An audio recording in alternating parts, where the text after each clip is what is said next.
We are your home theater and AV questions answered. This is AVRant. Want your home theater or AV question answered by Tom and Rob? Send it to question@avrant.com.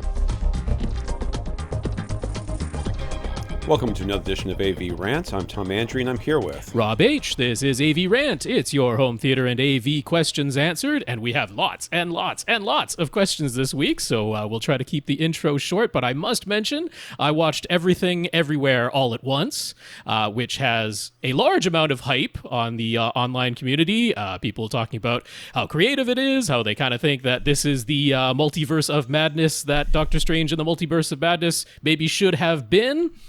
I didn't like it. I didn't like Everything Everywhere All at Once.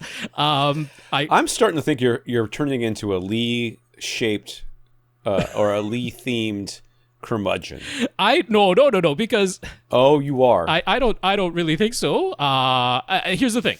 I really liked the beginning of this movie, and I had really high hopes because I had heard the hype, and I loved the way that this movie started out, and I thought, I'm in for a treat, because everyone said I'm in for a treat, and it started out really, really good. I liked the ending.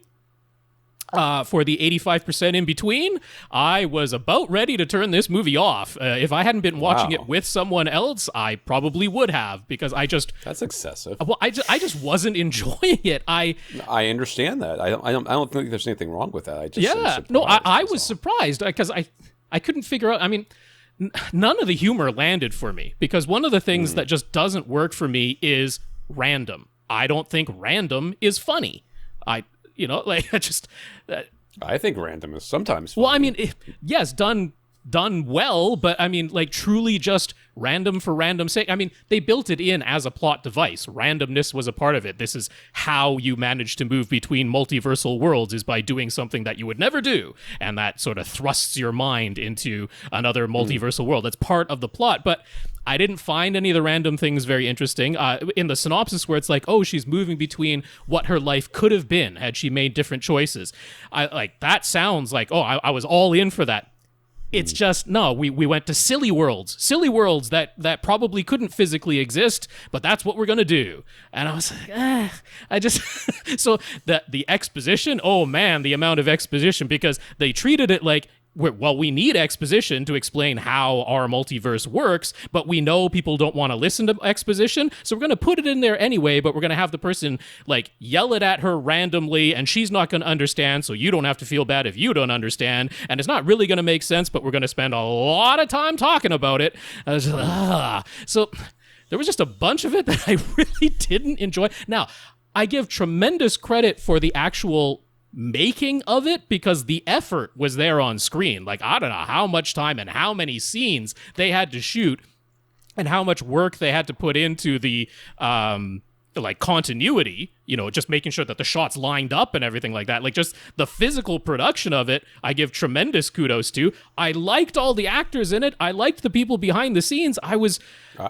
Michelle Yeoh is phenomenal. I'd watch her do anything. I'm very confused as to how I didn't like this movie, but for me, I just didn't care for it. So if you were out there having watched it or thinking about watching it, and you're hearing that, you're not alone. Maybe you're not alone. Maybe the whole online consensus. There's one Canadian that's on your side. No, I mean, I like silly things. I like silly things that know they're silly and just go for it. I loved RRR. That can be a very silly movie in places, but it knew it was being silly and it went for it, and I loved the heck out of it. Don't always know that it knew it was being silly, but it just when he was on his shoulders, sensibilities. The fight scene at the end, yes, I was like, they knew they were being silly. They must have, nobody in the production thought, this is John Wick style. Right. They knew, but they were having fun with it, and they went full. Yeah. They went 120% with it, and it worked. And Everything Everywhere All at Once does similar things sometimes, but it just didn't land for me. It just didn't work. I didn't enjoy it. I kind of wanted to turn it off. I get it. I'm going to defend myself. I get that part of the point is that they're saying once you experience everything everywhere all at once, it's difficult to hold on to anything mattering, and maybe the point of bludgeoning you over the head with randomness was to get the audience to feel the way the character felt. I'll buy into that. It also, they hated that existence, and I didn't enjoy being a part of it. So, there you go. All right. Okay. So, too bad. I wish I had loved it more. I actually ended up buying it, expecting to love it, and now I don't really want to watch it again. I have had that happen to me a couple of times where I bought a movie. What was it? Kick-Ass. That movie okay. Kick-Ass? Okay. I bought that because everyone told me how good it was. I watched it once and went, I will never watch this movie again. I liked Kick-Ass quite a bit. I liked it more than this. Ever. At the same time, I bought, what's the other one? With Michael Cena. Oh, Scott Pilgrim versus the World. Scott Pilgrim, which I loved. Ah. So, I mean, yes, exactly. A lot of people Again, are like, I loved those movies. They were silly in places. They knew it. Anyway, enough about me and the movie that I expected to like but didn't. I did not watch anything again this week. I did finish the most recent season of Love, Death, and Robots? Yes. Is that what it is? I'm quite sure that's right. Which, I love, anthology series are like exactly what I need right now in my life because I don't have to pay attention to a story going on. I can just pick it up whenever and watch a couple episodes and turn it off. And some of them were exceptionally short. There was in the most recent season, there was one of the better ones. I thought they were all pretty good. It's interesting because a lot of the characters looked like actors that you know of and kind of sounded like them too. So made me think that was actually that was the stand-in that they used that they CGI'd on top of or whatever. I swear I heard Anthony Hopkins' voice in one of them. I don't know if it was actually him or not, but it sounded like him. What's his name? Michael B. Jordan? Fox. Oh. Jordan. Yeah, Michael B. Jordan. Okay. I swear it was in one of them. But there was like a 3 or 4 minute one that was like a Santa Claus one that just, I was like, what am I watching? Why am I watching it? Then well, for 4 minutes you can tolerate just about anything. So yeah, at the end, the little kids asked each other, "What if we had been bad?" And I was like, that is exactly the question I was asking myself. As I don't know anybody who doesn't like this series. I'm sure there's people out there that don't. I think it's a very good series, and if you haven't seen Love, Death, and Robots, you should definitely spend it. You can literally watch the entire season of any of the seasons in a couple of hours. They're usually 5 to 15 minutes long each episode. Should warn a little bit though, if people really aren't familiar, it is very swear filled. There are often gruesome violence and nudity in that, so it's not just because it's animated, it Sexual is not kids fair. Yes, it is not for kids. Right. I didn't watch it with my children, but it is very good. Other than that, I don't think I've been watching much. Well, then let's go on. We started. Sorry, yeah, I know. We did start Only Murders in the Building with Steve Martin and Martin Short and Selena Gomez. That's her. I can never remember her name.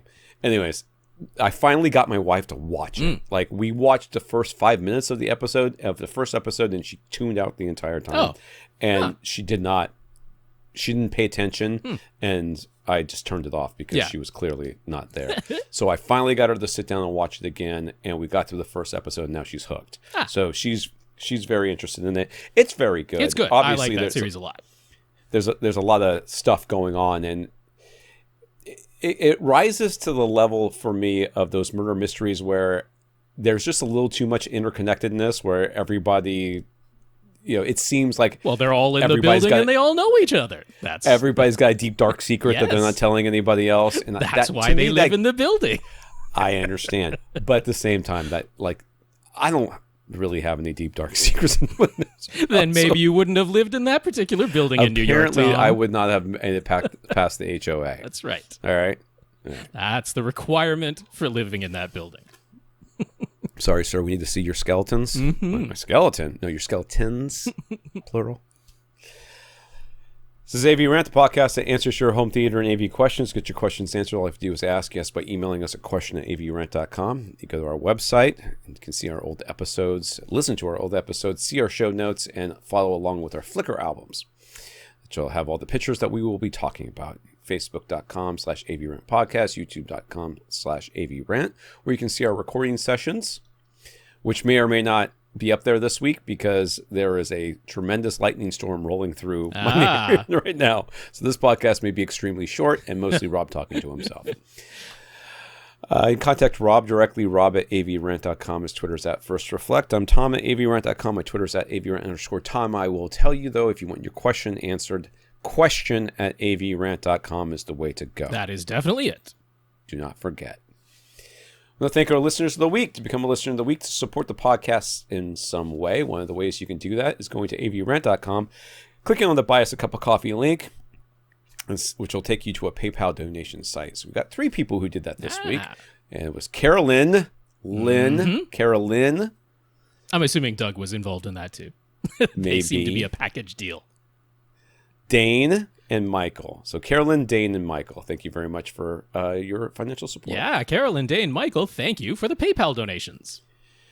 We also have 138 patrons over at patreon.com. Patreon's a service where you sign up to become a monthly subscriber to our podcast. So every month I'll take some money from you and give most of it to us. So it's 138 of you have signed up for that, including Kris, who's a member of the 2 Hour Plus Club, and Bertrand. So thank you very much to our 138 patrons. For sure. Patreon.com/AVRant podcast is the place to go to sign up to make an automatic monthly donation. Big thanks to our 138 patrons, Kris and Bertrand. Thank you for being 2 of them.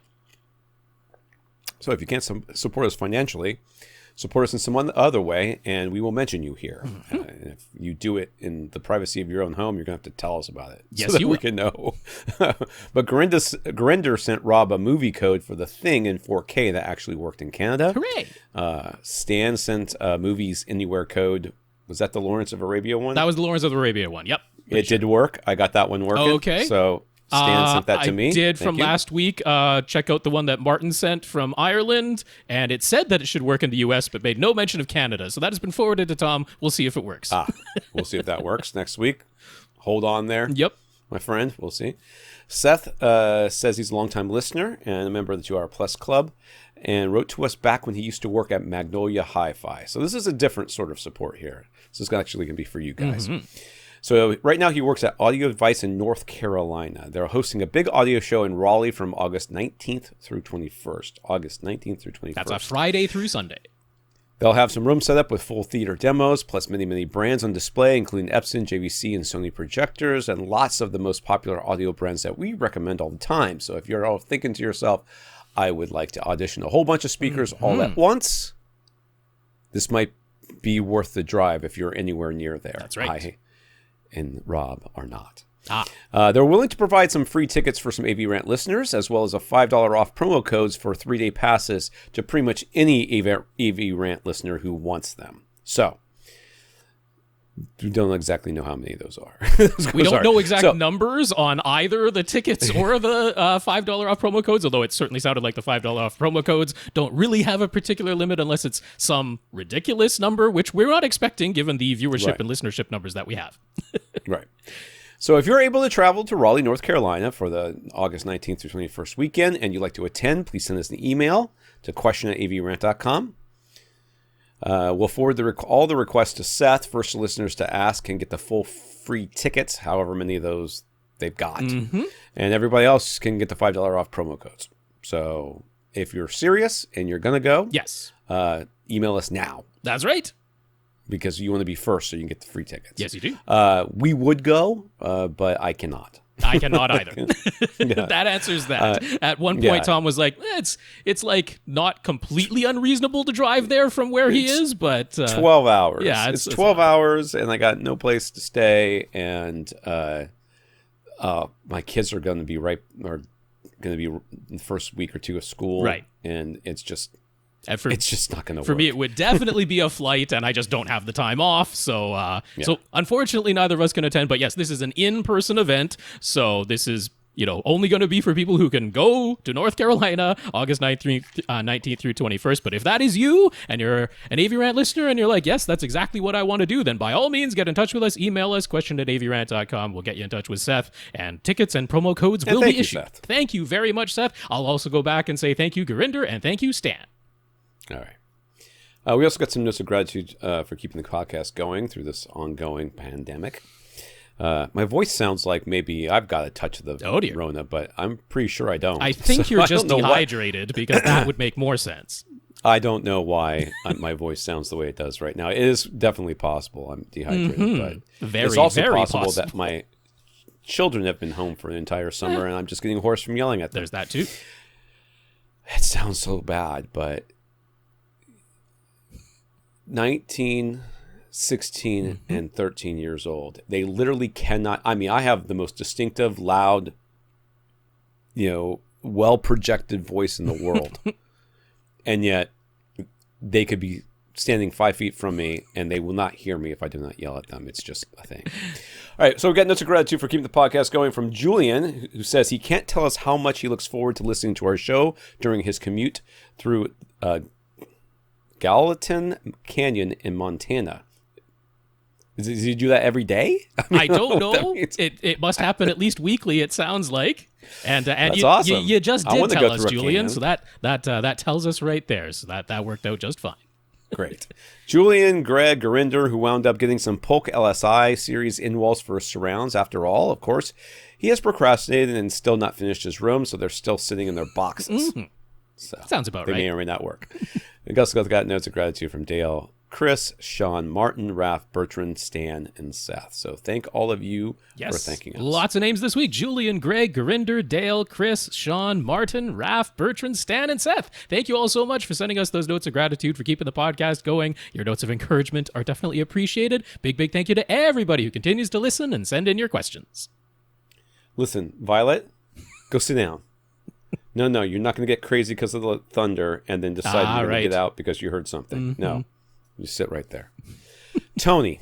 Oh, this is in the news. So from Tony, Violet, of course, is my puppy, one of my puppies. Yes. And she is a neurotic little ball of nerves whenever there's thunder, lightning, or loud noises like firecrackers. That's quite normal for doggos.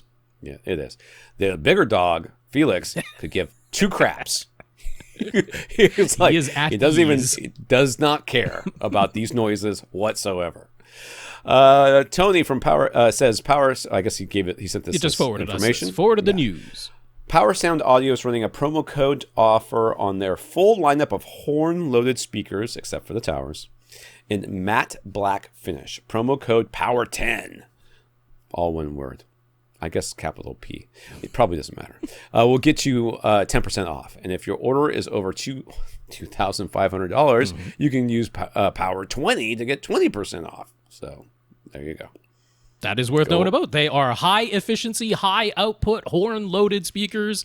You can throw oodles of power into them and they can play ridiculously loud. They're like up to the task of being outdoor speakers for concerts if you really wanted to. So yes, good deals on those. Take advantage if you were looking to buy some Power Sound Audio speakers. There you go. Oro Technologies has been purchased by Staffelberg Investments in Belgium. They will organize it as a new holding company called New Oro BV. And they intend to retain the development team and software specialists with an eye on developing their Oro CX streaming codec, which I've never heard of before this very moment, and getting into the gaming and automotive markets. So Oro 3D, I guess, is still dead. I guess the way I kind of look at that. That's what has become of Oro. That's the news. So it doesn't appear as though Wilfred Van Balen, the founder of it, is involved anymore. It seems that he has sold it off. And there, if you're wondering what will become of Oro 3D, it's now owned by an investment company. I just saw somebody on Reddit like last week say that they were going to buy a new receiver that had Oro 3D to future-proof it. I was like, I don't know what future you're talking about. Must have been that everywhere all at once is a future. This comes from Eric, our listener. He said, Aperion Audio has introduced their new... God, I hate them sometimes. Theatrus? Yeah, I would have said Theatrus, but... Theatrus? Yeah. I mean, it's theater plus a thing on the end. Yeah, so Theatrus. Theatrus series of speakers. They are slim, square speakers that are meant to go on wall or within a baffle wall, typically behind an acoustically transparent screen. There are also a pair of wedge-shaped speakers for surround or Atmos purposes, and interestingly, a single subwoofer model with a 15-inch driver, passive It's a passive subwoofer. That's correct. No amplifier built into the Theatrus. No powered 15-inch subwoofer models in the Theatrus series. That's so correct. Apparently they think if you're going to have a Theatrus home theater that you're going to have a gear closet someplace. Mm-hmm. All the speakers use the new AMT folded ribbon tweeter, all except the wedge-shaped TC65. They have a pair of 2-inch dome mid-range drivers above and below the tweeter. The T65 models, then have a pair of 6.5-inch woofers, while the T80 speakers have a pair of 8-inch woofers. Okay, well, that makes sense. Mm-hmm. The sealed versions are only 5 inches deep, while the ported versions are almost 12 inches deep. Sensitivity and power handling are both high, rated at 94 dB, 2.83 volts per meter, with a 4 ohm impedance, and 300 watts RMS, or 500 watt peak power handling for the T65, 400 watt RMS, 700 watt peak for the T80s. The TS15 is meant to work with a 700, that must be the subwoofer. Yes, the TS15 is the subwoofer, yeah. Yeah. I guess the TC is the center. Anyways, TS15 is meant to work with a 750 watt amp with a 1500 watt peak and offers 18 hertz extension in theory. One thinks. Yep. So that subwoofer, it is about 20 by 20 on its face, but it's only about 15.5 inches deep. So again, they're sort of targeting behind a false wall type of thing. Link here. That's more or less what we're looking at. They've got these wedge-shaped speakers. All of the speakers do have connections to put them on the on-wall mounts that Aperion sells. They're not quite flush, but they're close to it. Ain't cheap either. They're not cheap. The little logos, we'll go through the prices in just a moment. The little logos that are on the speakers, they can be like pulled out and rotated and put back in so that you can orient these speakers in whatever fashion you want, including, of course, matching left-right pairs. So you turn the little logo upside down. The little logo on the grill is also movable. And one feature on the back of all the main speakers is that they do have jumpers for tuning the mid-bass output and the treble output. So they'll see that they're labeled. If you put the jumpers in one way, it's meant to be in a baffle wall installation. The other, it is labeled as free field, but then in parentheses they put on walls. So these really are not meant to be like on stands. They're meant to be either on a wall or embedded within a baffle wall. Then for the tweeter adjustment, they have a free field or acoustic screen jumper setting, so that'll tip up the treble a little bit if you know that it's going to be behind an acoustic screen. So they are sort of reminiscent in their looks of the MK speakers, MK sound speakers, M&K. If you're, not looking at the images on YouTube or Flickr and just want to sort of envision, it's, the two woofers to one side and then a mid-range tweeter, mid-range stack to the other side of the woofers. So I have a little bit of concerns about the dispersion. The folded ribbon. That's what I was looking at too. They showed these things in horizontal or vertical I orientation. wouldn't use them horizontal, and there's no reason to because the dimensions are essentially a square anyway, so I don't see why you would use them in a horizontal orientation. The folded ribbon tweeter is by its own nature going to have a little bit of limited vertical dispersion as it is. Then it has the mid-ranges above and below it, so very... I would not expect wide vertical dispersion. And then on the horizontal dispersion with this sort of asymmetrical layout, I would imagine these are speakers that you kind of want to point at you. That's just my prediction on that front. That's weird because with the on-wall speaker, you generally want them to have wide left-right dispersion to have. And I mean, to some degree, I'm sure they do, but it's just looking at the design. We don't know for sure. We haven't seen measurements. We haven't heard them, but just looking at the design, I'm like, I would anticipate there being a little bit of off-axis irregularity versus the on-axis. I imagine there's going to be some very specific instructions on what side of the tweeter you're supposed to sit on, if that makes sense. Yeah. So, we'll see. Anyway, so it's $850 a pair for the TC65 wedge-shaped surrounds. I still don't understand why it's a C there. I guess the S was taken for subwoofer, whatever. $950 for the T65S. Is that That's per the pair? sealed. That's the sealed version. No, that is each. Okay. Yeah.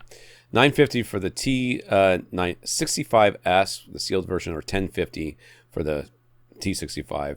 That would be the ported version. The only difference there is the bass extension. So I don't see a compelling reason to go for the ported ones. They are deeper, so they obviously take up more space as they come out of the wall. But the power handling and sensitivity are identical between the sealed version and the ported version. The ported version just has deeper bass extension, which these you want to be matching up with a subwoofer and using proper bass management and a crossover for sure. So to me, I'd be going with the sealed ones all day.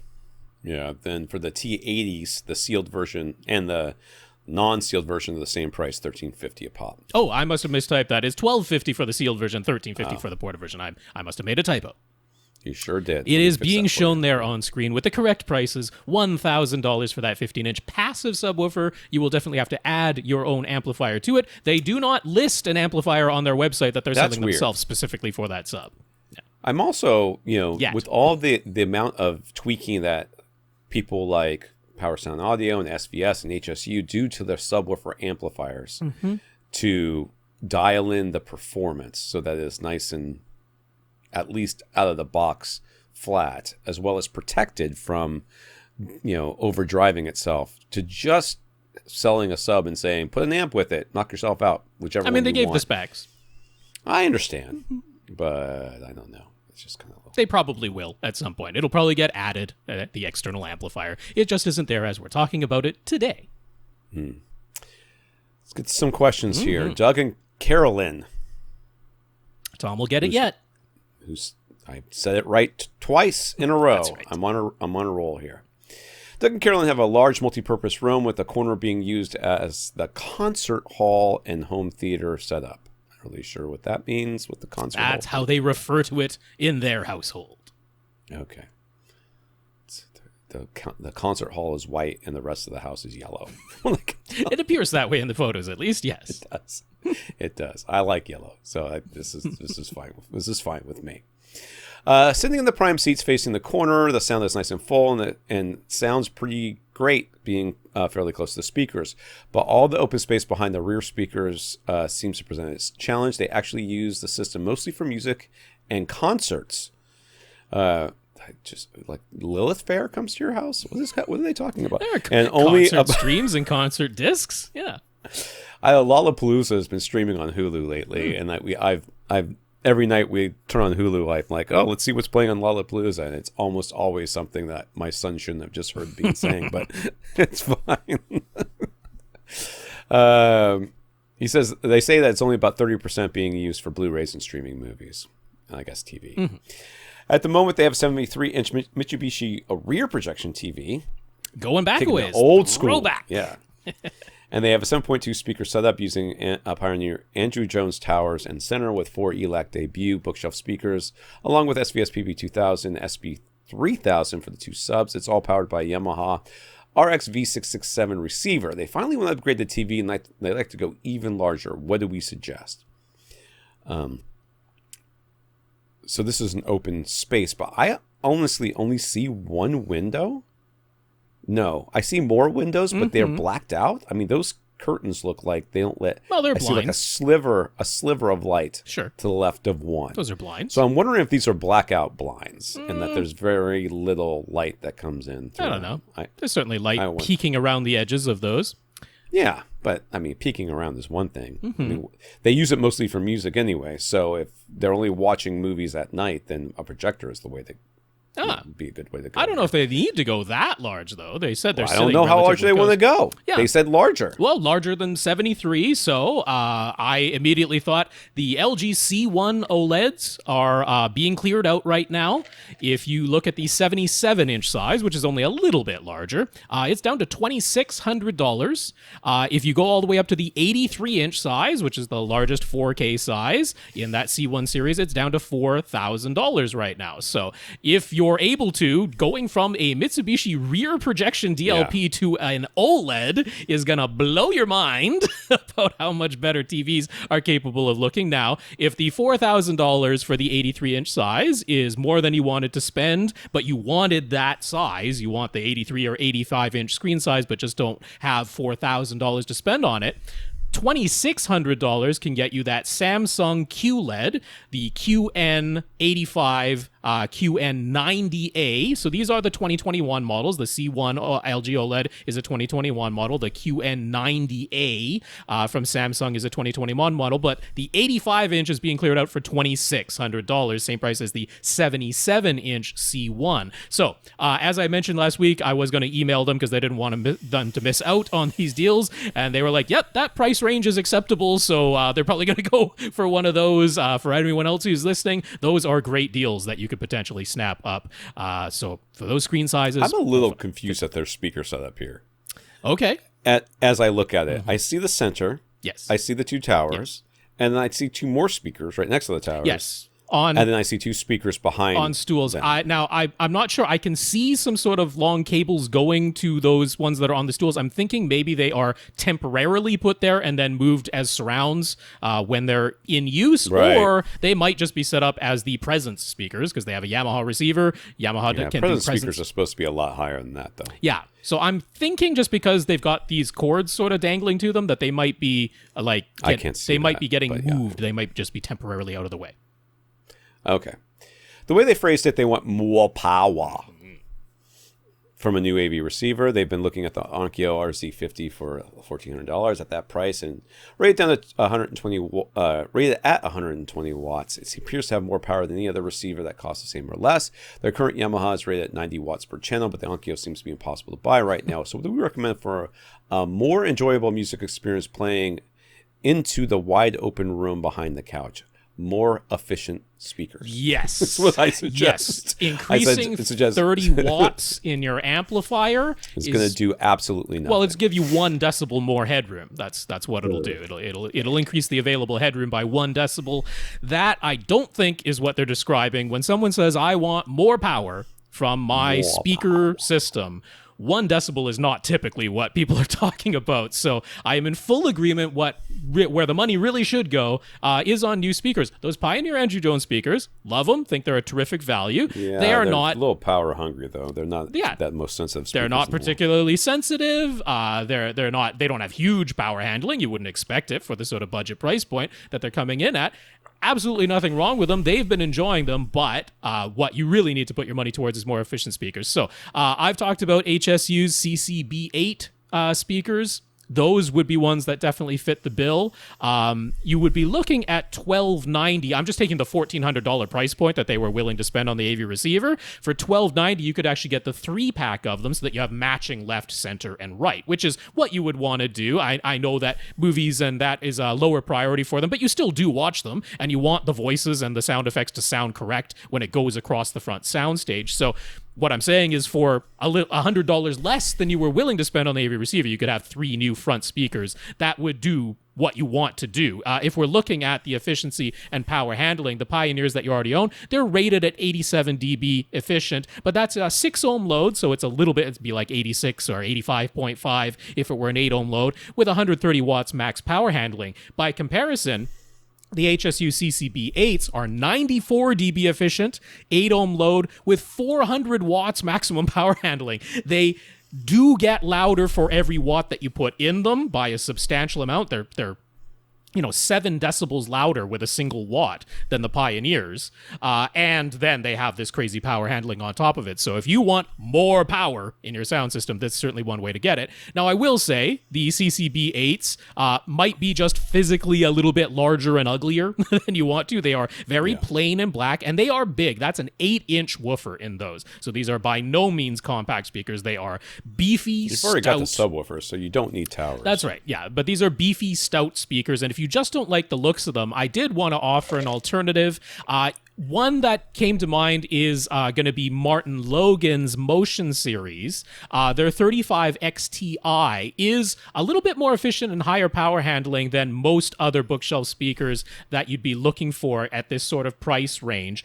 They are $750 each. So for a pair of those, you would be looking at $1,500, and that would just be the pair that wouldn't be getting the center of them. So these are a more expensive speaker, but these are using a folded ribbon tweeter and have a nice, 250 watts power handling. 92 decibel efficiency design. They are listed as a 4 ohm nominal load, but they are an easier load to drive than just that rating might lead you to believe. They're certainly not a difficult to drive speaker whatsoever. So that's an alternative that maybe just looks a little bit nicer and is a little bit more compact because it's a 6.5-inch driver in there instead of an 8-inch. So those are what I would point you towards. They do have towers in that Motion series. The 40i is the model that would make the most sense if you wanted to stick with towers, but those are now $1,300 each. So we're like doubling the budget that you were looking at spending, and it's not really necessary because you've got those subwoofers to handle the bass.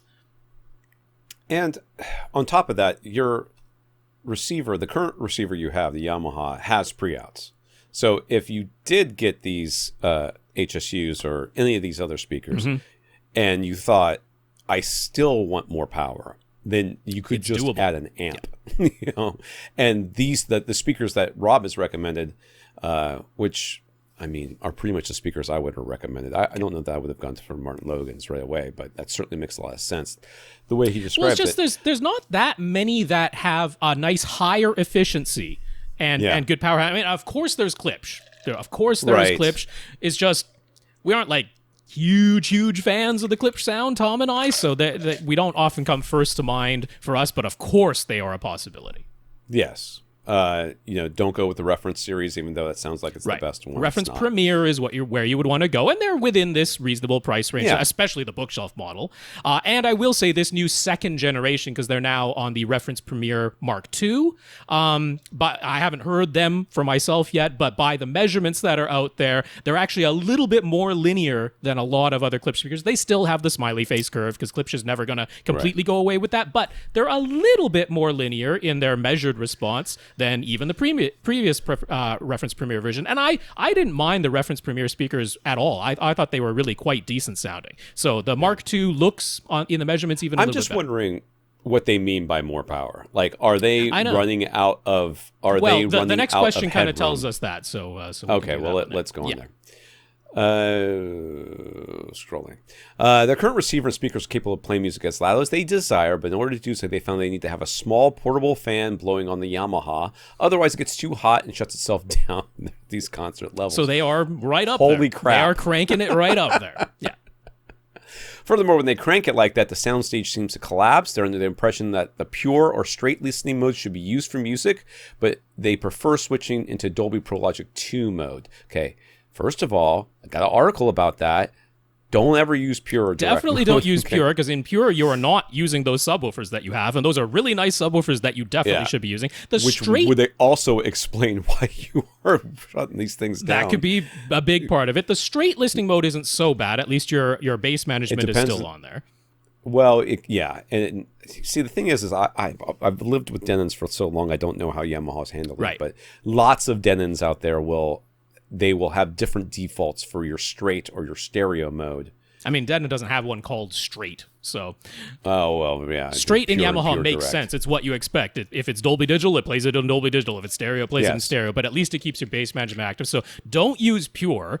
Straight, I don't have a problem with, but I would probably just put it into regular stereo mode so that your YPOW is still active if you're doing that. But when you talk about soundstage collapsing, I'm like, and talk about it's getting so hot that it's overheating if you don't have a fan blowing off. It's like, yeah, you are getting into just dynamic compression where there just is no more headroom available. So when the sound says, hey, give me a crescendo here, there's no more power available from the amplifier, and you do get some of that compression. So this is a case where, I still think just getting the more efficient speakers is the way to go, and keeping your Yamaha might work perfectly fine, because when you're starting already 7 decibels louder just from the same single watt versus your current speakers, and then they have all that power handling available, you're not going to run into the same problem. So that's where I would go with this. And, you could experiment.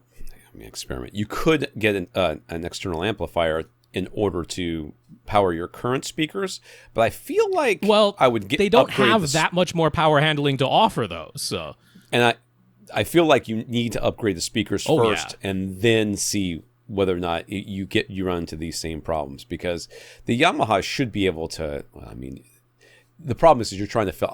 This is exactly the case where I'm like, this is where you start needing either external amplification or higher efficiency speakers because you're not just trying to sit in a theater area or sit in a home theater room and listen to music. You're trying to use the speakers that are in a completely different part of the house to play at, at a loud enough level that you can hear it over the vacuum cleaner while you're in the bedroom in the back. And that's an unreasonable expectation for most speakers. So you're going to be pushing them pretty hard. Anyways, so let me finish the question here. So they're hoping a new AV receiver can improve in all of these areas. The Yamaha could be moved to their city room since they used to have another audio setup in there, but a lightning strike took out that receiver. Bottom line, if they do get a new receiver for the multi-purpose room, which one should they get? So based on everything you've said so far, I don't think you should get a new receiver. I don't think you need to. To me, the only reason that they would is you get the TV, you get the new speakers. Well, that's what I was going to say. Yeah. If you get that, because if you have the TV that has HDMI 2.1, that's right, and you're like, oh, I also have a PS5 that I never told you guys about, or an Xbox Series X that I never told you guys about. Then, okay, maybe you get a new receiver and you can move this other one around. But I would still want you to get a receiver with pre-outs just to make sure. Well, yes, that is definitely going to be part of this. And then, just on the price side, this is going to be an additional expense. To me, it's you get the television, you get the speakers, the money that you were going to put towards that Onkyo RZ50, that goes towards speakers. Now, if you still have more money available and just want to get another receiver, then we'll go through some of these options here. I'm going to start with the Denon X2700H because you can get that for $650 from Accessories for Less, but that does not have pre-outs on the back of it, and I'm kind of wanting you to get one that does. So, the next step up from that would be Marant's SR5015. That does have a full set of pre-outs on the back of it, but it's $850 over at Accessories for Less, and that's over $1,000 if you're buying it brand new. Those two models stop at 7 speakers. So if you know you're not going to go beyond 7 speakers, those would be the least expensive models to consider. I would, in this instance, lead towards the Marant's because it has that set of pre-outs. You do have the option for the same $650, or is it $650 or $850? What did I put on there for the Slimline? $650 for the Slimline. You have the option of going with Marant's NR1711 Slimline. With that $650, it has pre-outs just for the front, left, and right. And you're saying primarily that's what we're worried about is the front, left, and right speakers playing stereo music. So that is an option. It would be, in my opinion, though, a little bit underpowered, even for your surrounds that you're not sitting tremendously far away from. In this room size, with the ELAC speakers that aren't super efficient, I'm a little bit hesitant. So if we're going to stop at 7 speakers, I favor the SR5015 from Marant's. If you want to go beyond 7 speakers, we haven't talked about Atmos at all, but if you want to, well, then we're going to be looking at Denon's X3700H. That's available from Accessories for Less, going for $1,200 these days. And the Marant's counterpart to the X3700H is the SR6015. If you just like the cosmetics of the front panel of the Marant's a little bit better, it's the exact same features as the Denon, and it costs $50 more, $1,250 from Accessories for Less for the SR6015. Those have 9 amplifiers built in and can go all the way up to 11 speakers if you want to. So if we're getting into Atmos, those would be the options. But to me, here, I'm kind of leaning towards that SR5015 if you do this, $850 from Accessories for Less. Yes. I would agree. I think you definitely need to... The Slimline model is just, I don't think, going to work. I just don't think it's... I put it in there for other people with smaller rooms. Yeah. For you, I'm not really keen on that choice. Yeah. But yeah. And the thing you need to be concerned about is going forward is how are you... what mode are you using on your receiver? Because it is going to make a difference. If you're going straight or stereo... Yeah. First of all, making sure the bass management and everything is working the way it's supposed to. And... is the way to go because you're basically putting all the available power for the AV from the AV receiver into your front, left, and right speakers. And surround speakers are facing the wrong direction anyway. Yeah, no, I would stick with stereo listening mode. Yeah. That's what I would do for your music. Don't do Dolby Pro Logic, which is what you said you guys prefer to do. If you think your soundstage sucked before, it's really going to suck when you've got speakers facing the wrong direction playing matrix sounds out from your 2-channel music. Now, if you're listening to discs like Blu-ray discs or whatever that are recorded in surround, then you need to pick the stereo version of that. If you're not going to be sitting near if you're in the seats watching it, then go with the surround sound version. But if you're playing it out for the rest of the house in the room, switch to the stereo track, listen to that way. And what you're talking about with the soundstage, that is a compression that the more efficient speakers are going to solve for you. And then you'll be able to add just the 2-channel amp for if you're still feeling like you need more power. You'll be able to add a 2-channel amp just for your front, left, and right speakers, because you will never be using your center and your surrounds unless you're sitting there watching a movie or watching TV. And then you're sitting close enough that you'll be fine. That's right. So the only time you'll be using that the amp will really be needed was to give you the extra oomph when you're listening from far away. Mm-hmm. It's just basically what I'm saying. So, and did we talk about where you should buy an amp? I guess just Emotiva would be the way to go. Monoprice also has their versions. So yeah, I mean, I would think that actually like a Bass X A2, that's 160 watts all day long with over 300 watt peaks. So I think that would really do quite well. So you don't have to go crazy on the amplifier. The stereo Bass X A2 from Emotiva would be a great choice. Jack has a Seymour AV Center Stage UF acoustically transparent projection screen. So how do you clean it? One of his kids got something on the screen, and it's only a dot about the size of a pencil eraser, but it's right in the middle, and it bugs him all the time. Even the rest of the family doesn't seem to notice or care. So what do we do?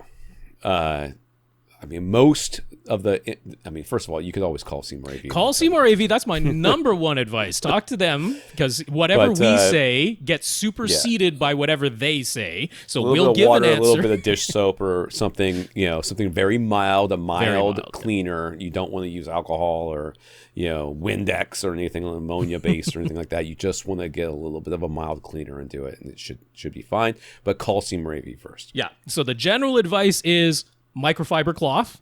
Always use a brand new one.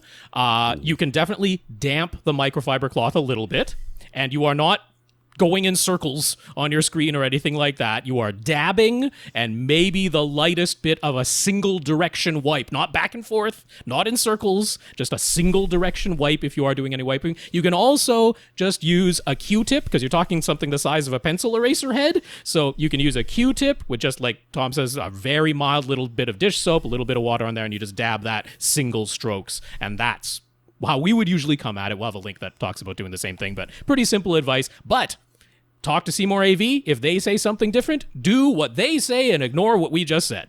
That's right. Unlike the rest of the people on the internet, we do not assume we know everything about everything the minute that somebody asks a question. Like, we feel fine with the advice we just gave. We've done that with our screens. Yeah. It's okay, but we feel safe enough saying it that we feel like nobody would necessarily disagree with it, but we're certainly not going to argue with the people who made the dang screen. That's right. So, Mark asks, after auto calibration is done, if he wants a bit more bass, is it better to adjust the volume dial on his subs or the subwoofer trim level in his AVR or his receiver? Are there scenarios where one method is preferable over another? In my book, it is always preferable to do it. Okay, not always. Almost always preferable to do it at the receiver, because it's, to me, I can write down the number that I had it at, and I could put it back to that number later on if I decide that somehow I've got too much bass, or I don't have to run my auto calibration again to get back there. The exception, of course, would be like SVS has their app now, which allow you to make those kind of same precise changes. As far as where does it make a difference, I don't think it makes a difference where you go. The people online who seem to think that any trim level above 0 on a subwoofer will cause it to clip will tell you that if you should never ever turn your subwoofer trim level above 0, so therefore you should always do it at the subwoofer. I have literally no idea where everybody got this idea. I mean, I have no clue how this became a thing, but people swear by it, and I honestly, it's it flabbergasts me. So the only time I would say do it one place versus the other, or do it at the subwoofer versus the AV receiver, is if you're at like plus 10 on your AV receiver, and you're like, I want to bump it up. Running out of room, yeah. You're running out of room up there, so now I want to do it there.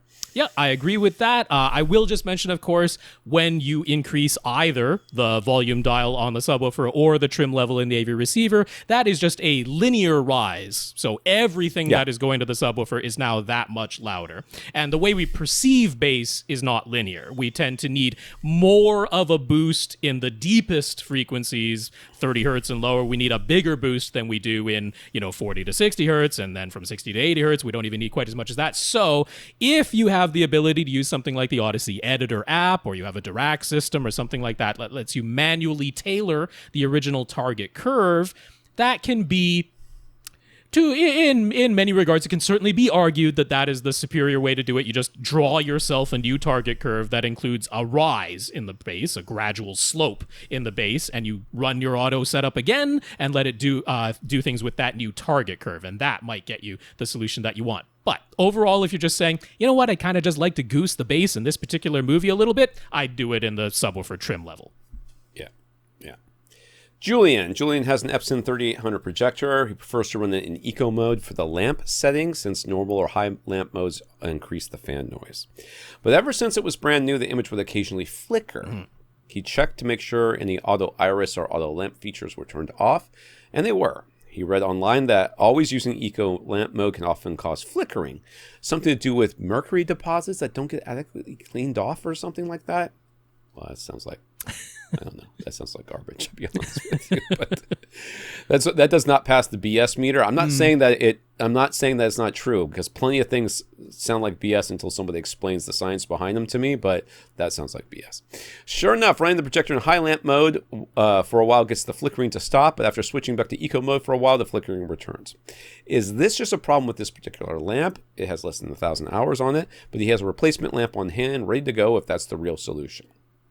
I don't have a clue. Rob, tell us. Eventually the lamp will need to be replaced. But yeah, this is, I'm not actually sure the reason exactly why this happens. It is the anode and cathode that are inside of that lamp.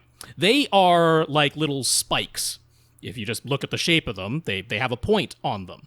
As you run the lamp over time, they dull. If you had a really sharp little pointy spike at first, over time that dulls and starts to flatten, and as that happens, the gap between them increases and you end up with this flickering starting to happen. So there's actually a process called reconditioning the lamp, which is essentially just driving it at really high voltage for a while. I don't know if it is a deposit that's happening on there. It could be that's the reason it sort of gets flattened out. I'm not exactly sure the mechanics of how this happens, but reconditioning the lamp essentially just means running it at full blast, sometimes for several hours. So this is why the putting it into high lamp mode and just blasting it out there for several hours gets that flickering to stop. Now, if it gets to the point where you do that and it just keeps flickering and flickering, replacing the lamp is really your only option. This isn't a commercial type thing that has an actual reconditioning, cycle that it can run or something like that. It's just a consumer projector with a mass-produced lamp, and sometimes, just due to tolerances, this happens with some lamps more than others. I would live with normal mode and a little bit of fan noise over flickering any day of the week. For sure. I'm sorry, my man. I understand what you're saying, but at the same time, I would get over that. Just turn the volume up. That's right. He has ceiling mounted the projector and had to use most of the lens shift range in order to move the image down to perfectly fit his screen. He's noticed that if he's reading text, the letters on the bottom of the screen are a little bit blurry. He can adjust the focus to make them sharp, but then all the letters above become a little blurry. Yeah. So is that due to getting close to the maximum lens shift range, or is it just what you get with a less expensive projector and a less expensive lens? I mean, that sounds like lens shift all day long, I'll be honest with you. Certainly not uncommon for the uniformity of the image and its sharpness to decrease a bit as you get to the limits of, particularly as you get to the limits of the lens shift range. That happens even on higher price projectors. So I would blame mostly that. Of course, being the 3800, it doesn't have like the most expensive lens ever or anything like that. So just out of the box, its lens is not going to be quite as crisp and sharp as the very, very best lenses that some projectors that are much, much, much more expensive to have. This is something you could test because even without moving the projector at all, just changing the lens shift on it, you just like, obviously you're not going to watch it this way, but you just move it back up so that you're not at that sort of extreme end. Take a look at the text that's still visible on the screen when you're like that. And if you're like, oh, that's actually much sharper across, then you know it's just that it's the lens shift range, and maybe you install a little extension pole in that ceiling mount to just physically lower the projector, and now you don't have to use the maximum lens shift range. But test it first, because that's easy enough to do while it's still there. Right. But nothing surprising about that. And even if it's still the case, even when you're not at the maximum lens shift range, again, not completely super surprising, because we are talking about blowing up an image through a lens, and the lens itself is not perfect. Right. Yeah, it does seem like, again, I don't know why you're at your lens shift range. It sounds like the projector needs to be lowered, so maybe your ceiling height is not... Like, he's within it, he can do it. You know, the lens shift range exists, and he can get it just there, but he had to get... If you can just add, like, 3 or 4 inches to the length of that pole, that might solve this little problem for you. Again, I don't know what your exact situation is, and I don't want to presume to hazard a guess. So he isn't wild about the black levels of the Epson 3800, and if he goes for brighter highlights in HDR mode, the black level is going to be even worse. So we piqued his interest when we talked about how much more you need to spend in order to get a really noticeable improvement in black levels and HDR performance, and we basically said you got to get about $3,000 range with the Epson 5050 UB. Yeah, Kurt was real curious about that as well. That was his question. I was like, yeah, you're going to have to spend a little bit more. Yeah. He's saving up for a new projector, and he could afford to get the Epson 5050 UB or a new LS 1100 today. But we've also talked about 11,000, sorry. But then we've talked about JVC's frame-by-frame dynamic tone mapping, and just mentioned how the Epson LS 12,000 has better black levels than the 11,000. He isn't interested in swapping out projectors again for at least several years, so he'd be very okay with saving up some more for a projector model that will last longer. So what's his best choice here? So we've talked about the LS 11,000 versus 12,000. The 12,000 technically has better black levels. Yeah. Again, I can't stress this enough. If you are looking at things side by side, you will say this one is better than that one. Okay, but if you took either of the two and took your projector down and put your new projector up, both of them would look significantly better than what you currently have. I mean, everything mentioned here is significantly better than the 3800. You wouldn't have much disappointment going from the 3800 to any of these. Where's your FOMO level is what it comes down to. I mean, that's where it comes down to. What I will say is that, JVC's NP5 is in a different league than all of these. It's in a different league than the Epsons. It's also $7,000 versus $3,000 for the 5050 UB, or $4,000 for the 11,000, or $5,000 for the 12,000. Yeah. So, I mean, it is over double the price of the 5050 UB. That is certainly nothing to seize at. He's basically got about $4,000 on hand. We're talking about $3,000 more to get to that MP5. Yeah. But that is the only one out of this group that has the frame-by-frame dynamic tone mapping, and it is in a class of its own amongst this group as far as the black levels and the contrast go. The Epsons do not match the black levels and contrast of the JVCs. So, is there a way that we could justify the JVC? Yes, but obviously at the price. I mean, you are paying for it. You are most definitely paying for it. So, we'll put that aside. That's going to be like, okay, if you want the best out of the group, I'm just going to say, the JVC is the best out of the group. It does 4K 120, so, it's future-proof as far as that part goes. It is the best out of the group. It is the most expensive by a good margin. So then if we're comparing the 5050 UB to the 11,000, they're $1,000 apart in price point. The 5050 UB, that is 1080p, that wobbles twice per frame when you're showing 4K. So you're not actually getting all the pixels on screen. Obviously lamp-based versus lasers, 4K 60 maximum, or actually 5050 UB. Yeah, that one did 4K 60. Didn't have to go back to the ones that were limited to 4K 30. 5050 UB did 4K 60, but LS 11,000 and 12,000 do 4K 120 if we're looking at that. So if you're a gamer and you want future proof, maybe that, tosses the 5050 UB out of this because it doesn't have the latest in HDMI. It doesn't do 4K 120. So then 11,000 versus 12,000, like we said, it's going to be that, yes, the 12,000 technically, a little bit better black levels on it, but $1,000 more to pay for that. So we don't know. We don't know exactly how much you're comfortable with. I can find a way to justify any of these choices. Sure. So I guess... I don't know.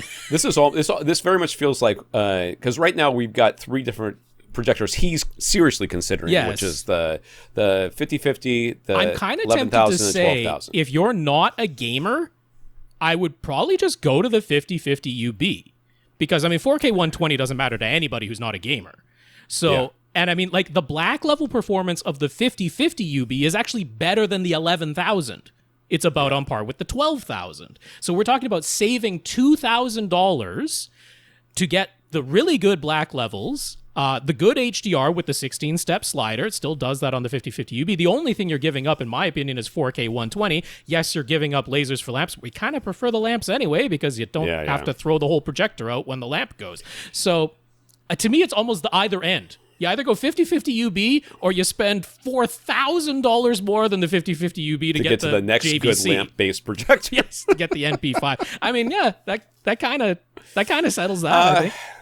So this is my thought here for you, is that I think, like almost everybody, you're enamored with the idea of lasers. Sure, they sound cool. And I think from a pure performance standpoint and what you say you're going to use it for, it doesn't make any sense to get the 11,000, and really it makes very little sense to get the 12,000. So if he's a gamer who just can't afford the JVC, that's where that comes into play. Yeah. I'd go 50-50 all day long, and you get a new projector today. If he's saving up, he'll be using the 3800 for a while. Last year, he bought a Panasonic UB420 Ultra HD Blu-ray player, thanks to our advice. He was very interested in our discussion last week about setting a Panasonic player to output SDR with BT 2020 color for HDR content, rather than having the Panasonic output the HDR signal to the projector. He just followed some online settings that said to set the display type to basic, and then make sure that the Panasonic is set to output 444. His Epson 3800 switches between SDR and HDR mode with these settings. Would setting the player to output SDR with BT 2020 actually help him get the most out of his Epson? It wouldn't hurt. Because, the 3800, its native contrast is just not HDR range. And like we talked about with setting it up with the Sony VW325, it's like it's got to happen somewhere, right? That conversion from the full range of the HDR signal down to the available range of the projector, it's got to happen someplace. It either happens inside the Epson or it happens inside the Panasonic player. I think the argument can actually be made here that, the Panasonic player is probably going to do a bit of a better job because it's not going to just clip off the detail that the 3800 is kind of prone to doing.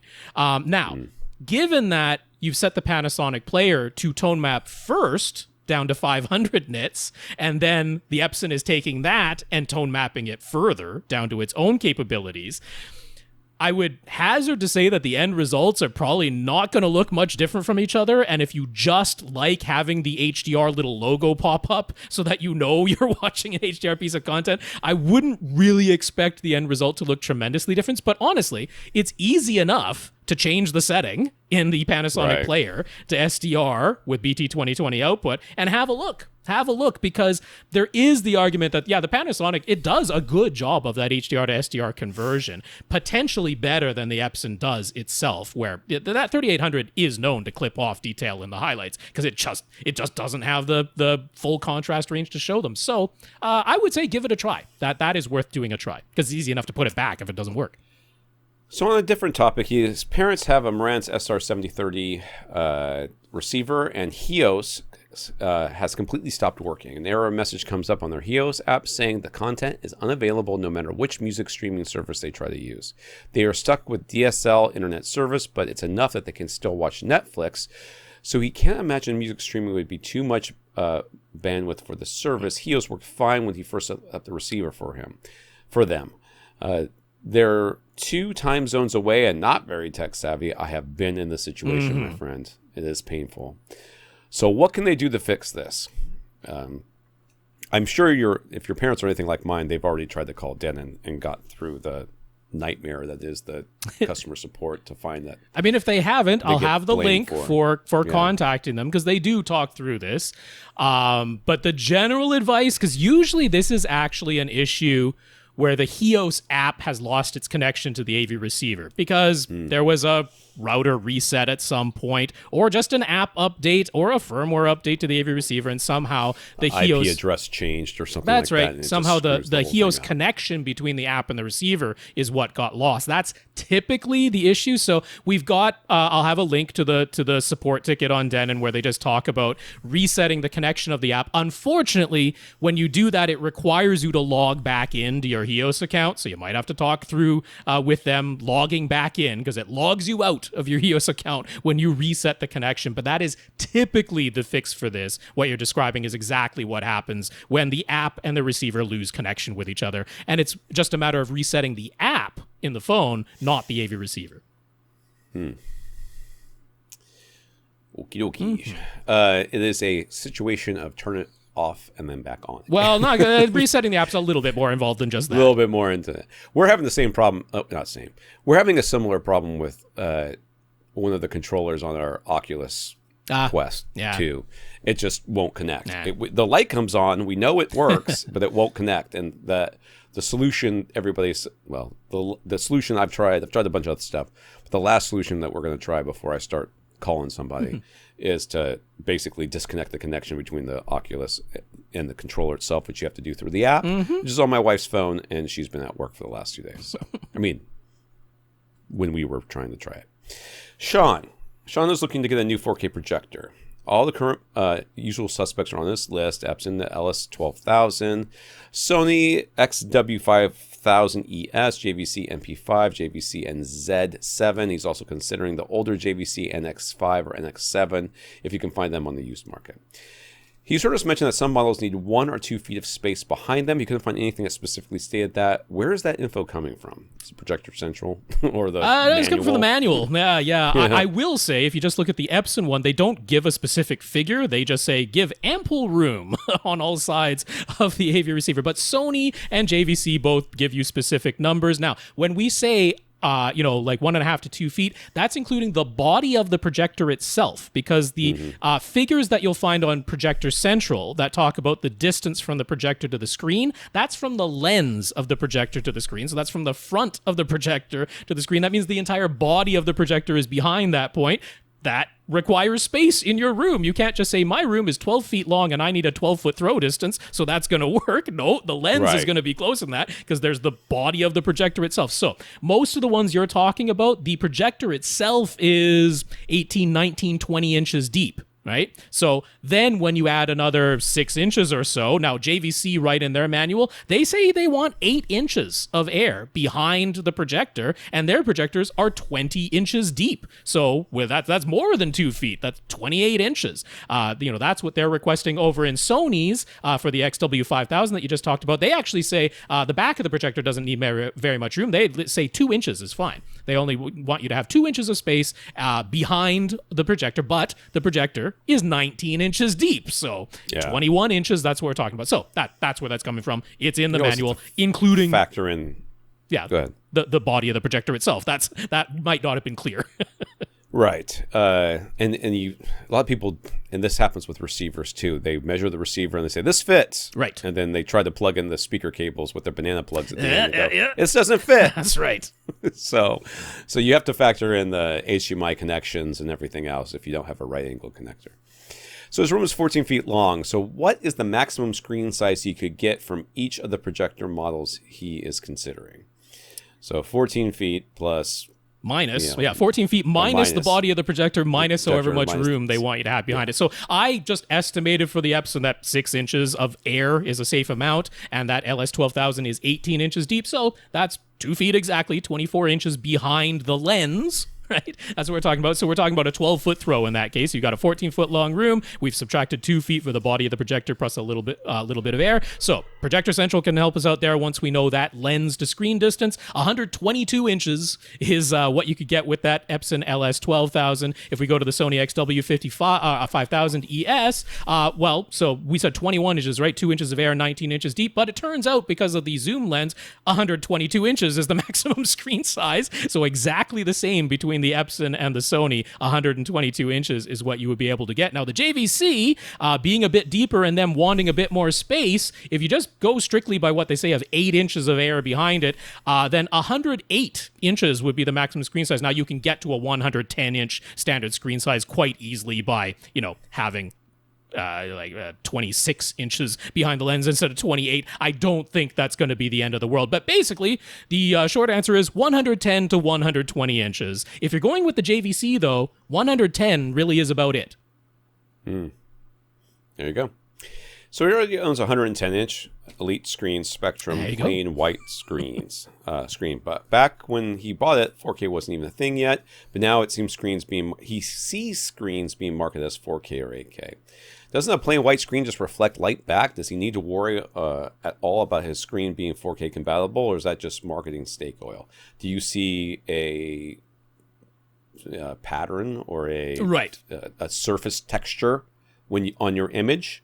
If you do not, then your screen is 4K. Yeah, if you've got a flat, plain white screen that is textureless, and most of them are, then you got it before 4K was even a thing. That is primarily marketing. Now, I will say there are for the acoustically transparent, and some of the ambient light rejecting too that have a texture on them. Those are the ones where it's a little bit helpful to know that the texture or the weave is fine enough that it is smaller than the 4K pixels, which are themselves, of course, smaller than 1080p pixels. But plain white screen, unless you somehow got a textured screen, shouldn't be any problem whatsoever.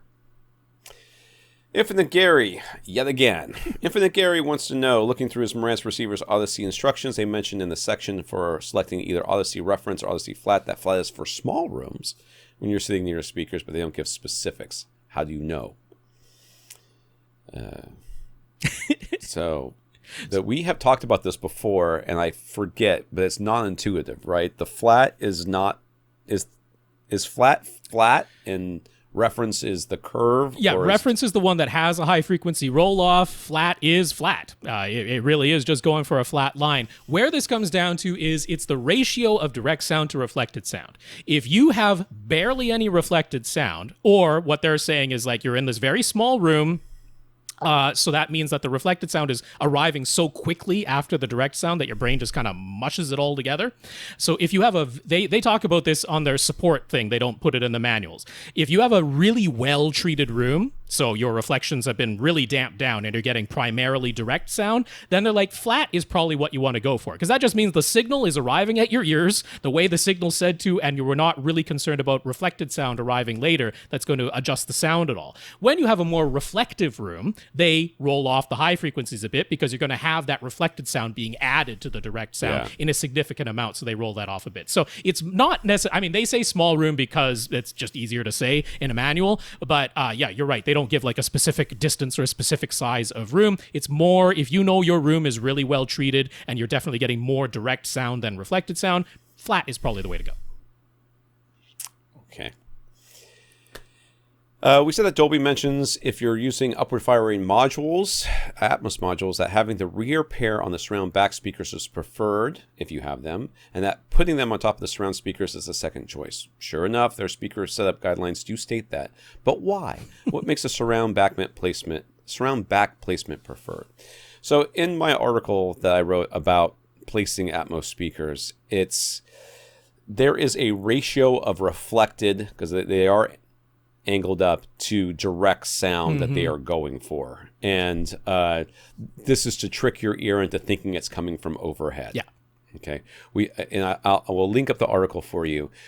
So your surround speakers are too dang close, okay? And you will recognize them as being. You will hear the direct sound before you hear the reflected sound, and it'll be stronger, and therefore it will be it will not sound like it's coming from overhead.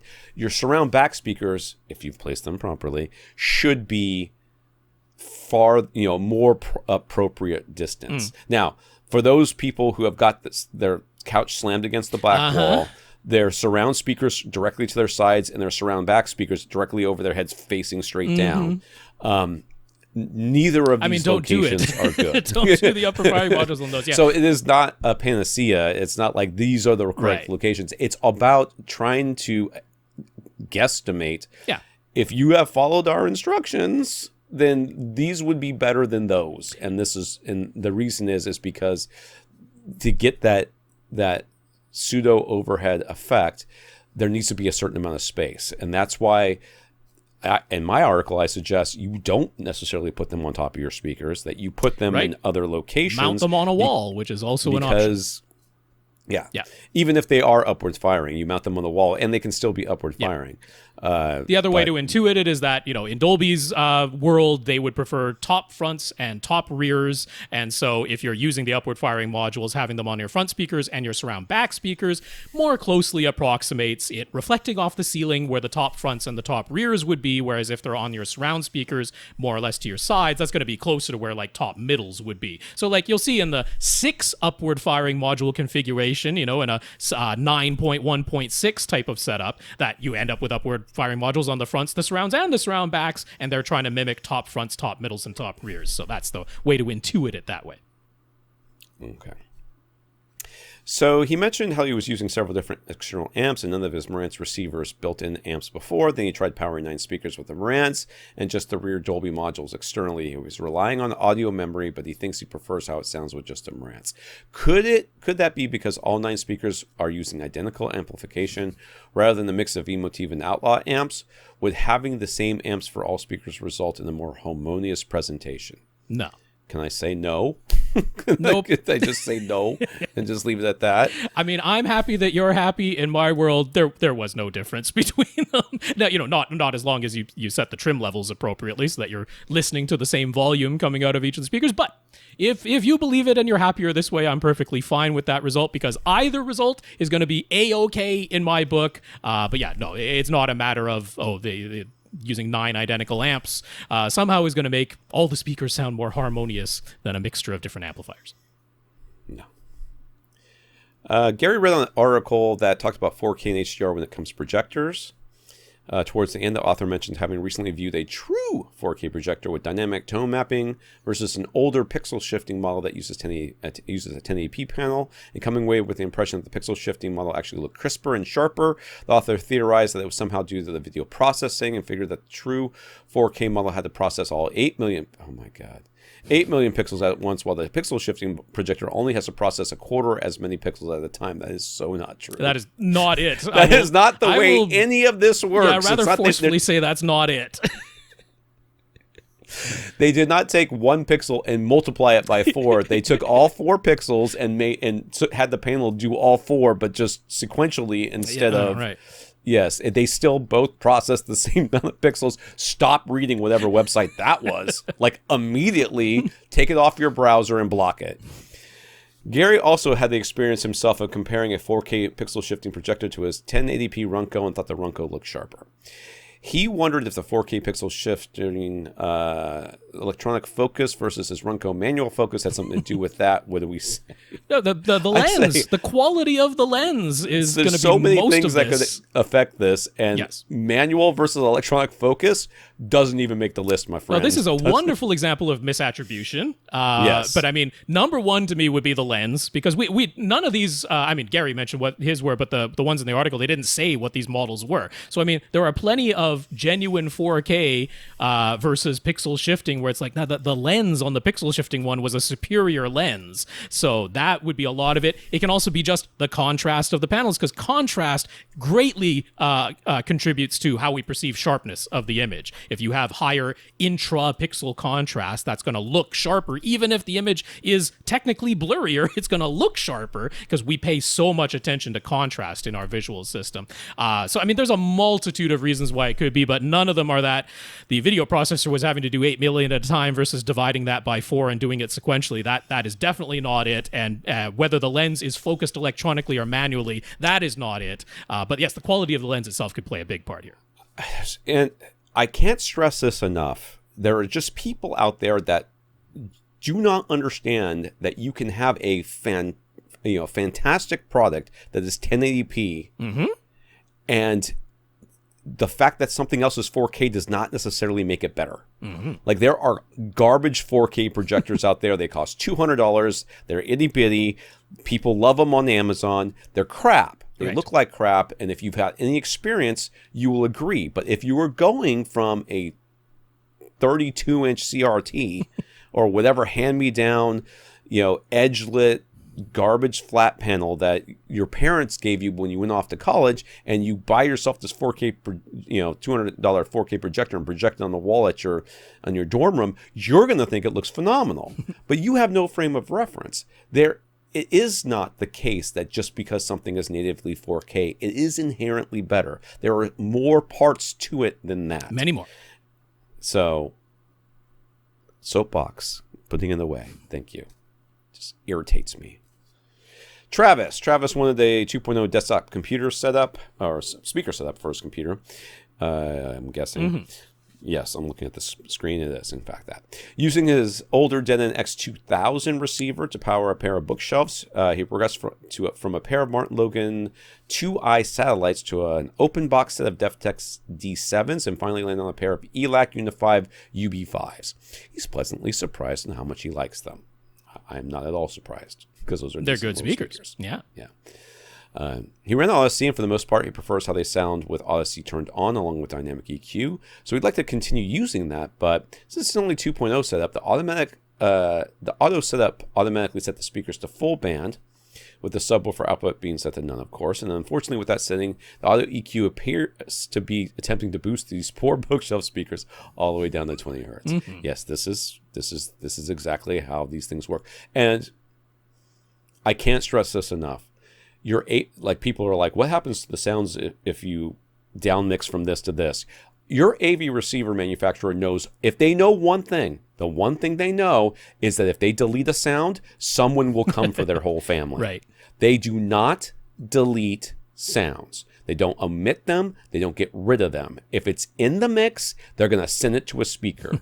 No matter what setup you have, they're going to send that speaker or those speakers all the sounds that they should get and some of the sounds that they shouldn't.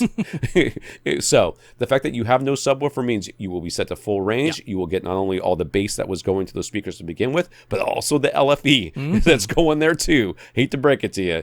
That's just the way it goes. So if he tries to manually change the speakers to small instead of crossover, Audyssey is automatically turned off, and there doesn't seem to be any way around that. That is also true. Yeah. Did he just miss something? Should he just leave things as they are, or should he buy a small subwoofer to fit under his desk? Okay. In theory, the ELAC speaker should have a crossover, a high-pass filter someplace in there that at some point it just stops the speaker from trying to play anything. It just cuts those things off. Does it have that? Probably not. But it should. There's just a mechanical limit where it just doesn't really play any lower. Yeah. That being said, you are sitting so close, I'm assuming, because it's on a desk and it's right there. The speakers are right there. I am not worried about your speakers damaging themselves trying to reproduce these very low sounds, because you're not going to be playing them very loud to begin with because you're sitting so close.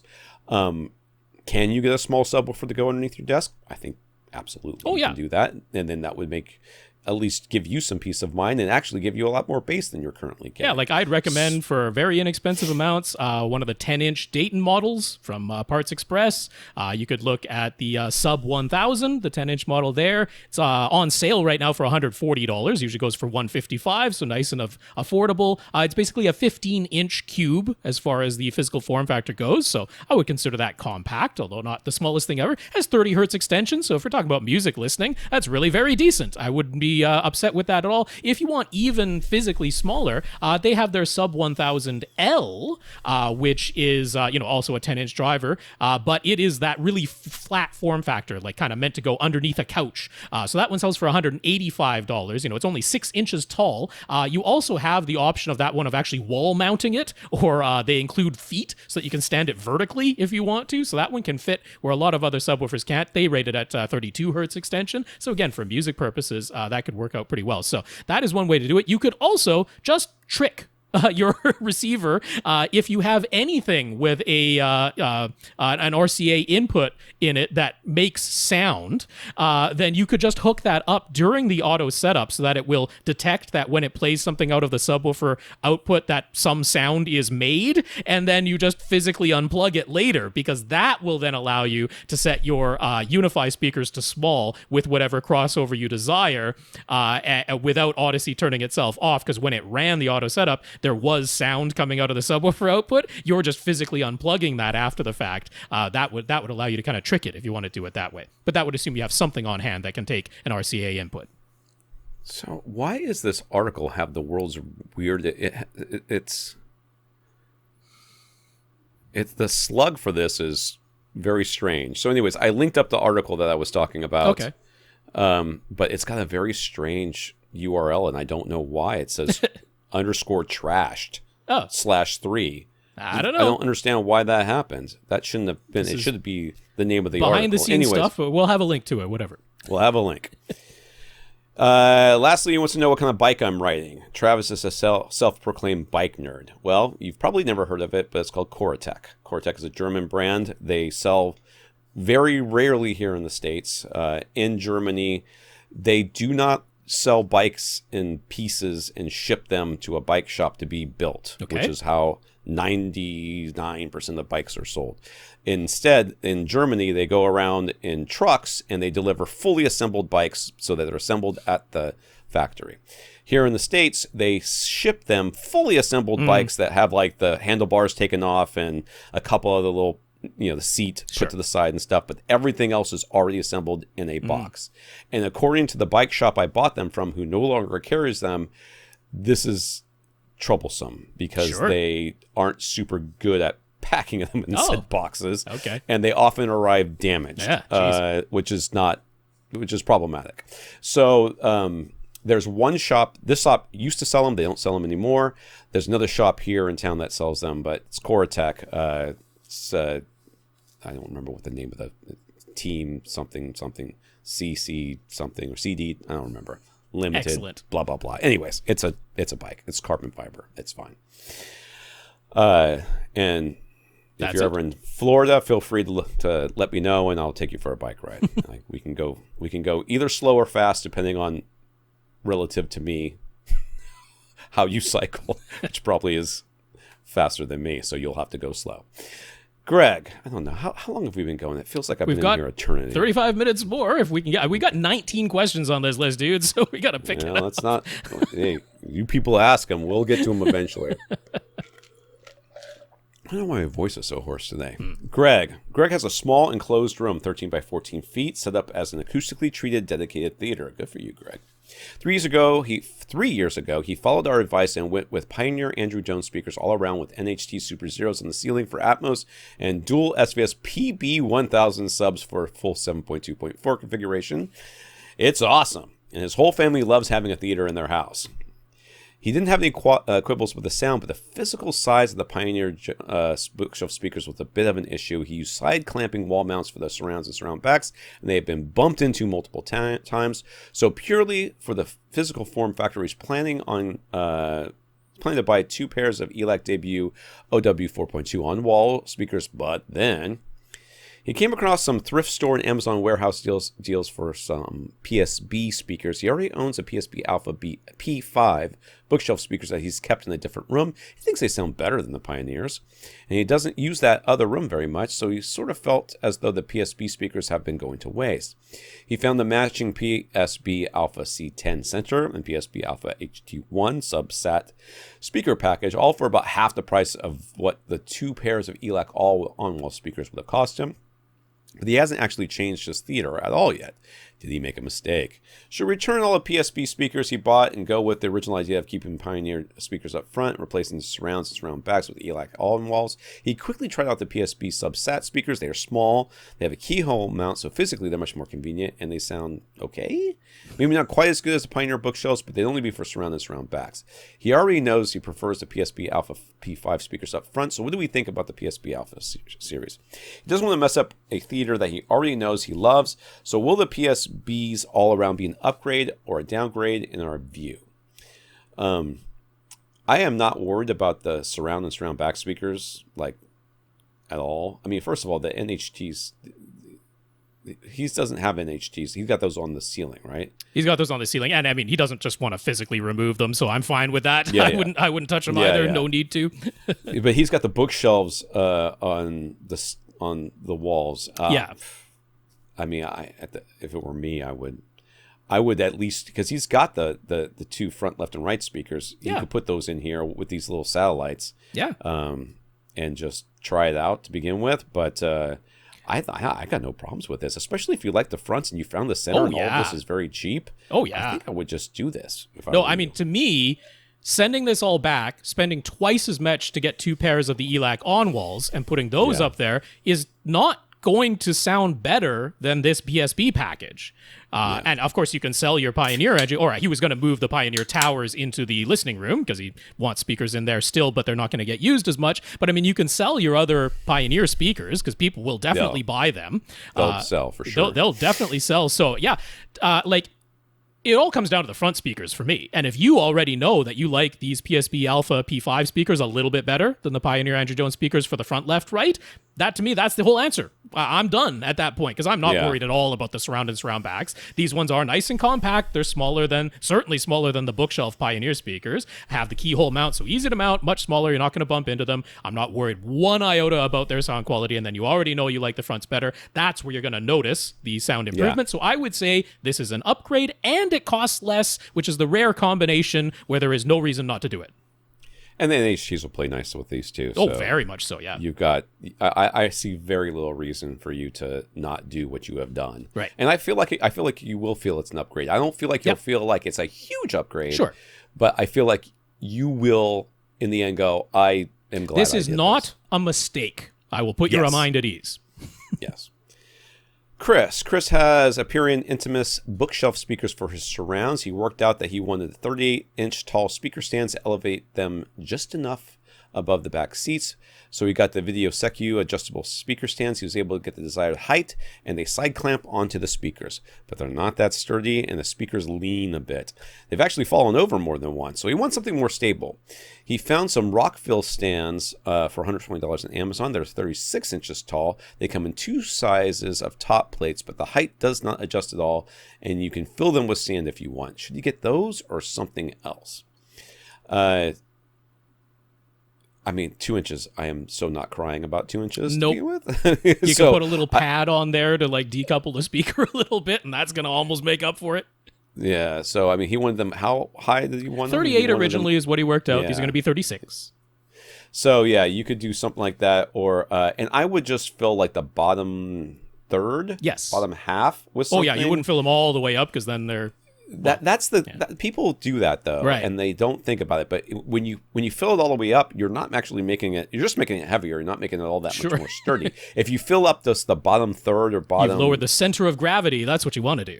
Yeah, and then they'll be much harder to knock over. Yeah. So, I would be fine with these. $120 seems completely fine with them. I will only mention that Dayton sells the very same stands, just with the Dayton brand written on them instead of the Rockville brand, because they are identical. They sell them for $10 less over at Parts Express with free shipping. They sell them for $110. So if the Rockvilles were fine at $120, the Daytons at $110 with free shipping are every bit as good and $10 cheaper. There you go. Vincent enjoyed our deep dive about front wide speakers. He went back and found a few more of our takes from previous episodes. Rob seems to have some pretty strong feelings about them. So what is the proper way to match a new pair of front wide speakers to an existing setup? Should they be identical to the front, left, and right speakers, identical to the surrounds? He's using Ascend Sierra 2 speakers across the front, Sierra Lunas for the surrounds. Ascend doesn't sell the original Sierra 2 model anymore, only the new Sierra 2 EX. And the Lunas are now version 2. There are upgrade kits available to turn the version 1 models into version 2. So if he wants to add front wides, what should he get? I think you should get you should get a box that looks like a speaker, and you should put it there and pretend. That's what I think. So I mean, yeah, I went for I want these like completely timbre matched to my front speakers because I want to notice them as little as possible. I will go as far as to say, so I mean, I've tried the thing out where I used to have the Dome Sierra speakers. I used to have those as front heights when I was just doing a DTS Neo X setup. So tried those out as front wides, and it's like, okay, if I'm doing the hypercritical playing test tone thing, then like it's maybe detectable. I don't know. I would caution that I'm even truly detecting it in a blind listing test, but it seemed perhaps a little bit detectable in real life content. I don't think I would ever notice it. But having, say, my Sierra 2 speakers in between Sierra Horizons, which are using different tweeters, but they timbre match really, really well. I mean, that sounded completely flawless to me. So, given how exceedingly similar all of the Sierra Raul Ribbon tweeter speakers sound in Ascend's lineup, if you're going with any of those, I would be have no qualms whatsoever. If you're adding Luna version 2s in between, that would work completely fine. If you replaced your Sierra 2s with Sierra 2 EXs and moved your Sierra 2s to the wides, that's going to work absolutely fine because the timbre match across all of the Ascend Sierra Raul Ribbon tweeter speakers is excellent. So any of those will work perfectly fine. I have no qualms about whatever Sierra speakers you choose to go with. Kris has the Denon X8500H receiver plus Emotiva's XPA5 amplifier powering ELAC Vela series speakers all around. Those use folded ribbon tweeters that they call a jet tweeter. A jet tweeter. That's their name. It's excellent, but home theater is his hobby, and he simply has the urge to upgrade or change something. If he were to replace his amp, his Emotiva amp, with a monolith amp, would he notice any difference? My God, no. I can't imagine what difference you would notice. It would be. Those are so exceedingly similar that no, just flat out no. If you want to make a change, just because I get it when this is your hobby and you just have the urge to change something for fun, but that would be a waste. I mean, a monoprice monolith amp, I love them, but in your case, that'd just be a waste. If you have not acoustically treated your room and you're asking us these questions, that's where you go. Pretty darn sure he is. Do not, I'm sure you have, but for all the rest of you out there, do not come at us with what speaker should I get if you have not treated your room. And definitely not what amplifier. Yes. Treating the room comes first. You can't hear a difference if your room is not treated. In your case, with the amplifier and receiver combination you have, and assuming you're in a reasonably sized room, it's really speakers that's where you would notice something that sounds different. Yeah, but I mean, he's got really good speakers. This would be a change, not an upgrade. This would be just changing for the heck of it. So he's on the fence about maybe getting a Kaleidoscape system. He appreciated our discussion about them, but he didn't make his choice clear. Do we think he could get more of an upgrade by changing something in his audio system, or by adding a Kaleidoscape? You'd get a bigger difference in your system from the Kaleidoscape, like just on a user experience level. I mean, you would see it, you would notice it, because they would have a different screen that you would access. I mean, I don't know, man. You haven't given. I mean, I don't know what the rest of his system is. I'm sure at some point I did know. When you get to the point where you've got good speakers, a good display, a treated room, decent seating, subwoofers dialed in. Subwoofers all dialed in, and good bass everywhere. I mean, at this point we start talking about things like wall color and lighting systems, automation. Automation under couch lighting, that dims. Which ultimately, while you're watching the movie, don't make a difference, but it's just the experience that you have as you're starting and stopping the movie. Room treatments that look like Yeah. movie posters, stuff like that. But I mean, like in your case, so I mean, we can certainly change your audio system. That is certainly that can be done. But like I say, you're sort of just doing it to do it, not because you're really going to be getting an upgrade in the audio system. So I would say if you got $7 to $10 to $12 to $14,000 to spend, that you will notice the day in day out difference of having a Kaleidoscape to watch your movies versus altering your audio. So like if this is getting the monolith amp instead of the Emotiva XPA amp going to make as much of a difference as the Kaleidoscape? No, the Kaleidoscape's going to make a bigger difference there. So yeah, if you've got the money burning a hole in your pocket and you want to like notice that you made a change, I think you would really have a fun time with the Kaleidoscape. So that gets my vote in this instance. All right. Dan's got dual subs, one at the front of his room, one at the back. He can't really move the location of the front sub. He's got some wiggle room for the sub at the back. He measured the response of his two subs playing together at his main seat using the UMIC 1 and Room EQ Wizard. He also has a mini DSP on hand for EQ purposes. He's pleased with the deep bass response, but there's a bit of a dip at about 73 hertz and a sizable hump between 80 and 90. Okay, I'm looking at it. Which honestly, not that bad, because the peak of the hump is about the same as where his 20 hertz output ends up anyway. So we're talking, +5, -5 between this dip and hump. Really not that bad. Looks much worse on a graph than if you heard it. I did ask, like, if you play a sweep, can you even hear this? But that, it's there. It's in his graph. He's worried about it. Yeah.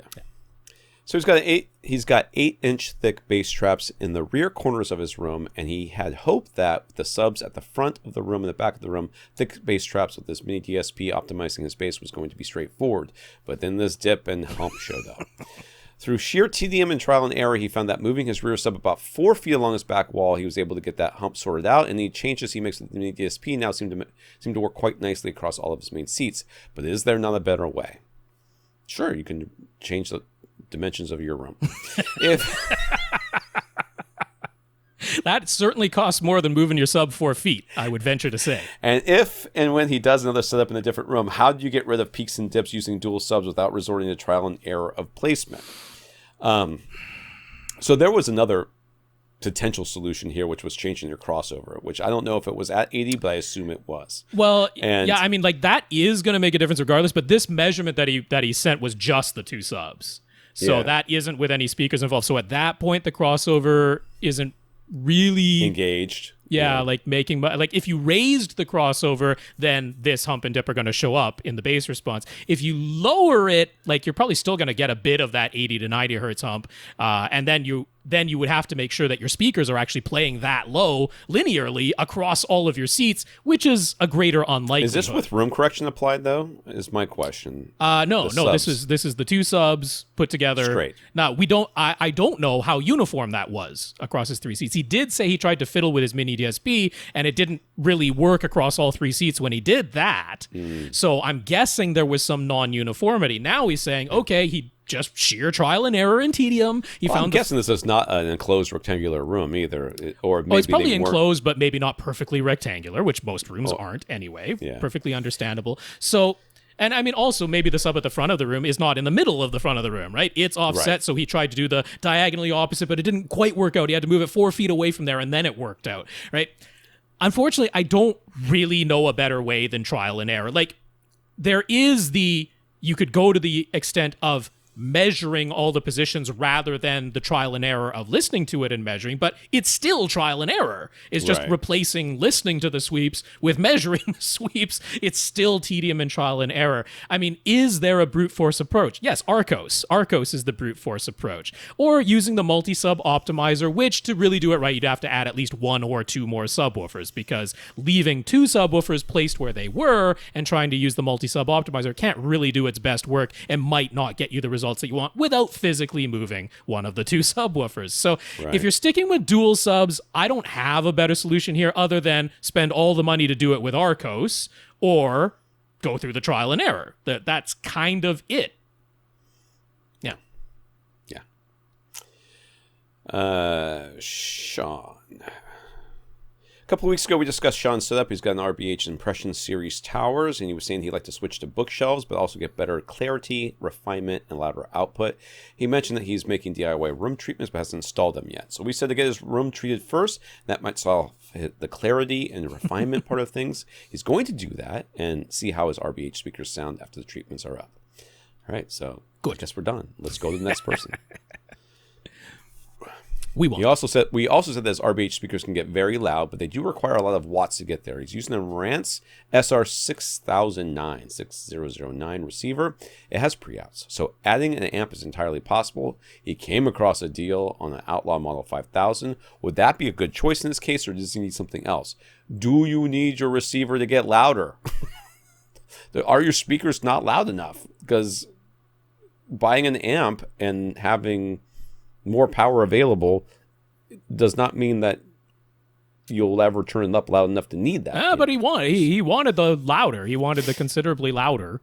That was part of what he wanted, which is why we recommended the more efficient speakers, because that was going to be the way to do it. So I would say, I mean, the Outlaw Model 5000, it is like certainly all channels driven, more powerful than the Marantz, but not tremendously so. It's rated at 120 watts by 5, which is 15 watts more in the rating. That's not really going to make the difference. So given that those RBH towers can take like 400 watts, that particular Outlaw model isn't really going to get you there. So, if you went with, say, that Emotiva Base X A2 that we mentioned before for $450, that's rated at 160 watts per channel. Again, we're only talking like maybe 2 decibels more headroom. This is the case, in my book, where you kind of want to look at the Pro amps if you want to keep the price down. If you went with something like Crown's XLI 1500, like that's rated at 350 watts, although that is an EIA rating, that European rating that's a little bit less stringent than the FTC rating. So that's more like 275 watts FTC, but like it'll peak to over 400 watts, and that's $410. So to me, if you're really going to drive those RBHs to all the power that they can handle, something like that Crown XLI 1500 is where I would point you. That's where it really makes sense to go with the Pro amps. Now, if you don't want one that has a fan built into it, then maybe you're looking at a pair of the Outlaw monoblocks. They're Model 2220s. The monoblocks, is a pair of those is $700. So, we're definitely getting more spendy, but now that's getting you a lot of power at a somewhat reasonable price. If you're going all the way up to, the XPA series and Emotiva or the monolith ones, now we're well over $1,000. You might even go for like, the XPA 3, so that you got, 3 of those channels delivering 250 watts apiece for $1,400. So you're falling down the rabbit hole at this point. To me, I think maybe we stop at that XLI 1500 from Crown for $410. I was just looking at the Outlaw. He might go with the room treatments and an external amp if his RBH towers sound great that way, but it still doesn't solve the physical size part of the thing. We suggested the HSU CCB8 coaxial bookshelf speakers for their high sensitivity and power handling. They do seem like a good solution, but he really doesn't like their looks. Fair enough. And looks, no doubt. Tell you what, HSU is known for a lot of things. Making pretty speakers is not Indeed. One of them. And so, do we have any other suggestions? I think we go back to what we just talked about with the other guy, right? Yeah, so, that's right. Those Martin Logans are the ones that I think, quite a bit more expensive here, $750 each, but available in 3 different finish options for the bookshelf. This would be like the 35XTI. That's the larger of the bookshelf models, of course, is what we're going for here. But yeah, the 92 dB efficiency, 250 watt power handling, they're going to play significantly louder than most other bookshelf speakers for sure. Are they going to be way louder than the RBHs? Like, not if you actually have the 400 watts on hand, but these don't need 400 watts to get up there. You're probably still going to attach these Martin Logans to really get them up to their full output potential. You're still going to want an external amp, but now definitely would be like the Emotiva A2 would be like an appropriate choice here. Although we're still in that $450 price range. Connecting these to the Crown would not be out of the question at all. So we're still just looking at a similar thing there. Yeah, the problem with the Pro amps is the fans, of course. Yeah. And if you've got the amps in your room, you have to either deal with the fan noise, or you have to. Now there are Pro amps out there that don't have fans, and they're They're a little bit rare. They're a little rare, and they're priced appropriately to not have fans, which means Because they got some really big heat sinks. you're really not saving that much over what you can just Right. get from some of these other amps that we're talking about. So when people talk about, oh, I've got this, I spent $200 on a 2,000 watt, pro amp, and now I've got all the power I need. I'm not telling you that the thing, whistles at 70 dB constantly. So, Ryan moved. His new house is 13 by 19 by 9. I guess it has a room that's that size and can be fully dedicated to being a light-controlled theater, so he's very happy about that. 13 by 19 by 9. Congrats. But moving was expensive. Yes, it was. And he wound up with a lower budget for home theater gear than he had originally hoped. He's been eyeing projectors in the $4,000 range, but he had to drop that to the $2,000 range, and he went with a 120-inch silver ticket white screen. He bought an Optima UHD 55, which goes for about $1,700 these days. He is a photographer, so he's sensitive to contrast and color accuracy. The DLP projector is not living up to his hopes and standards.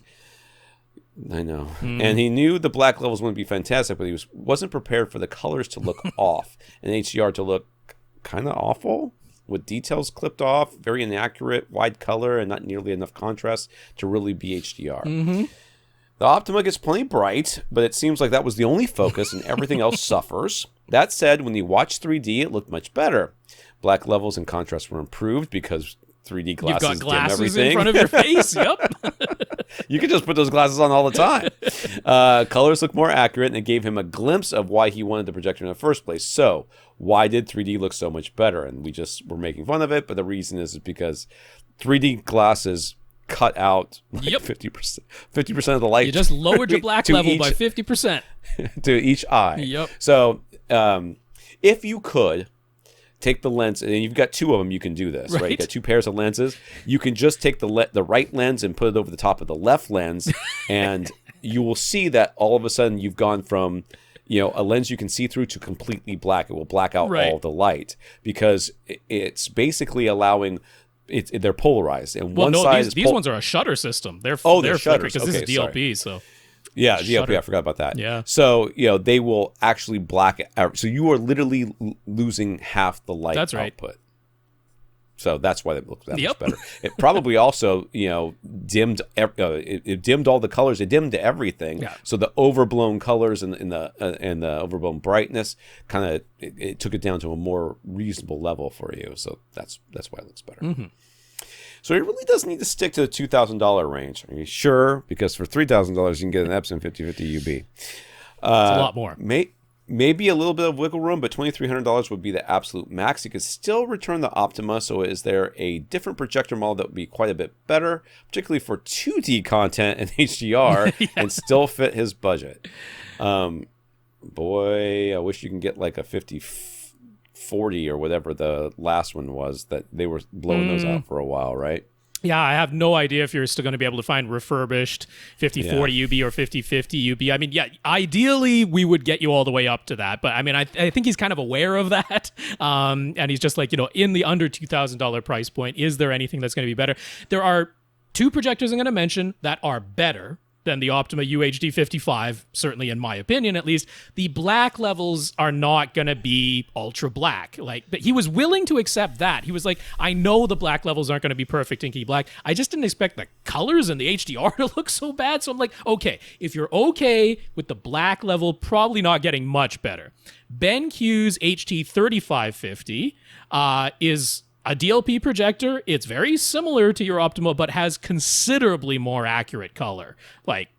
Well more accurate color. And being a photographer and paying attention to that you're going to notice. That said, if you want color and HDR to look better, I'm going to point you at Epson, and I'm going to point you at their 4010. Right? The 4010 is very similar. It's the same chassis, the same lens, the same panels as the 5050 or as the 5040 UB. Because this one of the caveats with the Epson 4010 is that it does not do 4K 60 Okay, it's capped with 4K at 4K 30 or 4K 24. So for the vast majority of movies, you're fine because that's going to be 4K 24. And it does that perfectly fine with HDR. But it will not do 4K 60. So if you're watching Ang Lee's 2 movies or trying to play video games in 4K 60, you got to know that about the 4010. The BenQ HD 3550 can do 4K 60. But the Home Cinema 4010, take the Epson 5040 UB, raise the black levels a bit because it doesn't have the ultra black, but everything else about it is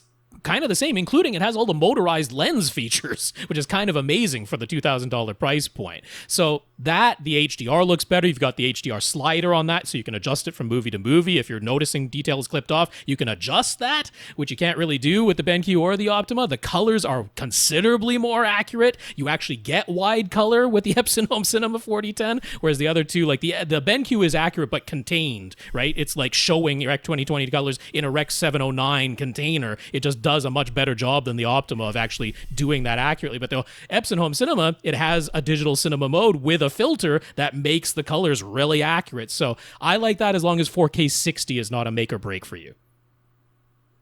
It shouldn't be. I just had somebody comment on AV Gadgets about me saying that you don't need HDMI 2.1 for 4K. I mean, for a Ultra HD Blu-ray player. Oh, they're like, correct. I'm not getting the most out of my Blu-ray player. I'm like, what Sure do you think you're going to get? There are no Blu-ray players doing 4K 120 or 8K 60. That doesn't exist. Or any of those things.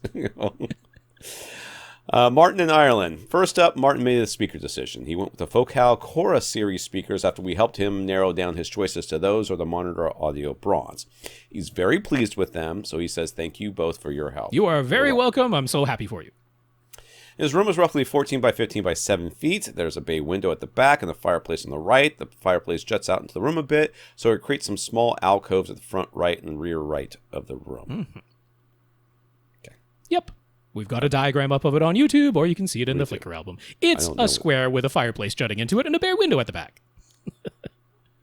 Where's the fireplace? Behind it? No, the fireplace is on the right screen? there. Oh, screen? I keep seeing these panels and thinking they're all TVs. Ah, right. Okay, I see it now. I got it. He's repainted the room and will use the opportunity to put more DIY absorption panels. He's only got 3 at the moment, one of which is sideways within the bay window, with the other 2 at the first reflection points on the sides. He needs to keep spaces at the bottom of the front right alcove, but he was thinking he'd fill the entire top of the alcove to make it into a base trap and also treat the other corners. He found that a place to buy Rockwell insulation. They offer different densities, 45 kilograms per cubic meter, 60 kilograms per cubic meter, or 100 kilograms per cubic meter. Which one should he get, and is there a better choice for low frequencies versus high frequencies? Don't get the super dense one. Don't get the 100 kilograms per cubic meter. Get the cheap one. Yeah, if you go over to Acoustimac and you go into their DIY section and just look, they have the same 3 densities as Rockwell. They list it in pounds per square feet instead of kilograms per cubic meter, or cubic feet, but it's the same 3 densities that are going on there. Now, you will notice that, first of all, the most dense one is the worst. It's the worst across, well, like, the numbers for each frequency, but like it doesn't have the same high frequency absorption as the least dense material, and it doesn't have the same low frequency absorption as the middle density material. So I wouldn't go for the densest. I wouldn't go for that 100, and it's also the most expensive, so that's easy to eliminate. The least dense material does absorb a little bit more at the higher frequencies and a little bit less at the lower frequencies, and the middle density one absorbs a little bit more at the low and a little bit less at the high. So it's kind of easy to tell that if you're building bass traps, we'd want to go for that middle density one. Yeah. I think you'll end up being okay no matter which one. You really would, because it's very small differences amongst them, but it has been measured, and objectively, the middle density one is the best choice for bass traps. I bet if we made 2 identical rooms and used the exact same panels and bass traps in both, you would not be able to hear the difference between the 2. But objectively, I would still buy the cheapest one. If that's the 45, then that was the one I would buy. Yeah. So should he rotate the entire layout 180 degrees? His TV is on the stand, so it could go in front of the bay window. The window can be covered with curtains, and that would place the TV stand directly in front of the door as you enter the room, though. He's mostly just concerned about having the bay window behind his TV is not ideal for acoustics since it's an angled or behind his seats, right? He's worried that he's got this non-flat wall behind his seats, right? Right. Since the angled shape and the ceiling is lower within the bay window, so what do we think? I love putting a TV in front of a window. Yeah, right. I'm going to be honest with you. That is what I would do. I would turn this thing 180 degrees. I would put it in front of the window. I would put I would put like curtains to blackout curtains or some sort of curtains there to black out the light, and then put inside the window bay, since it's whatever, put different curtains so that from the outside it just looks like you have curtains pulled, and then inside that bay thing I would put some panels in there. Sure. You don't want to completely cover it with insulation, because that can be problematic as far as moisture and everything else. Right. But just throwing some panels in there behind your TV, I would do it all day long. Nice thick ones. My only reason that I wouldn't in this case is now you can't really put a panel at the left first reflection point, because that's the door. That is true. That's the door, and I'm not that worried about the bay window at the back of the room as far as acoustics goes. Like, you've got a panel in there and curtains over it. I'm like, that's fine. I'm not worried that you're somehow getting like horrible reflections off of the bay window behind your seat that are ruining everything. There is the about door your to experience. consider. So I guess I can see that. Yeah, I would leave it only because of the door. Otherwise, I agree exactly what Tom said. But because of the door and because you've already gone to the effort of having first reflection panels, I'm like, well, that's on your door now, so that doesn't make a ton of sense to me. Yeah, I'm fine. Whatever. I don't care. Sorry. I'm tired. This is going on forever. I think we'll end with last laughs, question. We've done this one before, and yeah. You cut out. I don't know what you said. Raph. Oh, we cut out. Raph finds it easy to understand that different room correction programs could make a difference. So Raph finds it easy to understand that different room correction programs could make a difference to the sound if you're just leaving them at their defaults and compare them head to head. But if you take differences in room correction out of the equation and just compare one receiver to another, not necessarily in pure mode, but something more like straight mode, so that bass management is still active, would going from Raph's Denon X8500H to a Rotel 1508 be a worthwhile upgrade? No. Absolutely not. But just kids. No. I mean, particularly the X8500H. That thing is like a masterpiece of engineering. It's remarkable. So he says it's difficult not to be swayed by online reviews. They all talk about hearing differences when they review receivers. So what's our take? My take is they're full of crap. Honestly. I mean, you have to. You have to, as an online review, you have to say that when you changed AV... I know. But almost all of them, they feel like they have to say that they heard a difference, no matter how small, no matter how nuanced. They managed to hear a difference when they changed their AV receiver. I mean, you gotta ask yourself, why does Tom not have any reviews of receivers on his website? The reason is because I refuse to accept them. Right. I'm not going to accept a receiver review because they're going to.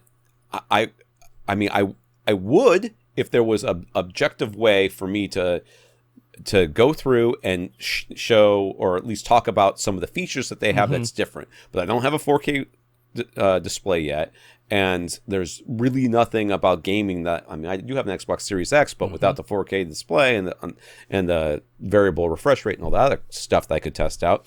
I mean, what am I going to talk about? The fact that it's another black box? I mean, it's just there's just not that much there. For Raph, if he wants to spend a little bit more money, $200 for Multi-Q X attached to your X8500H.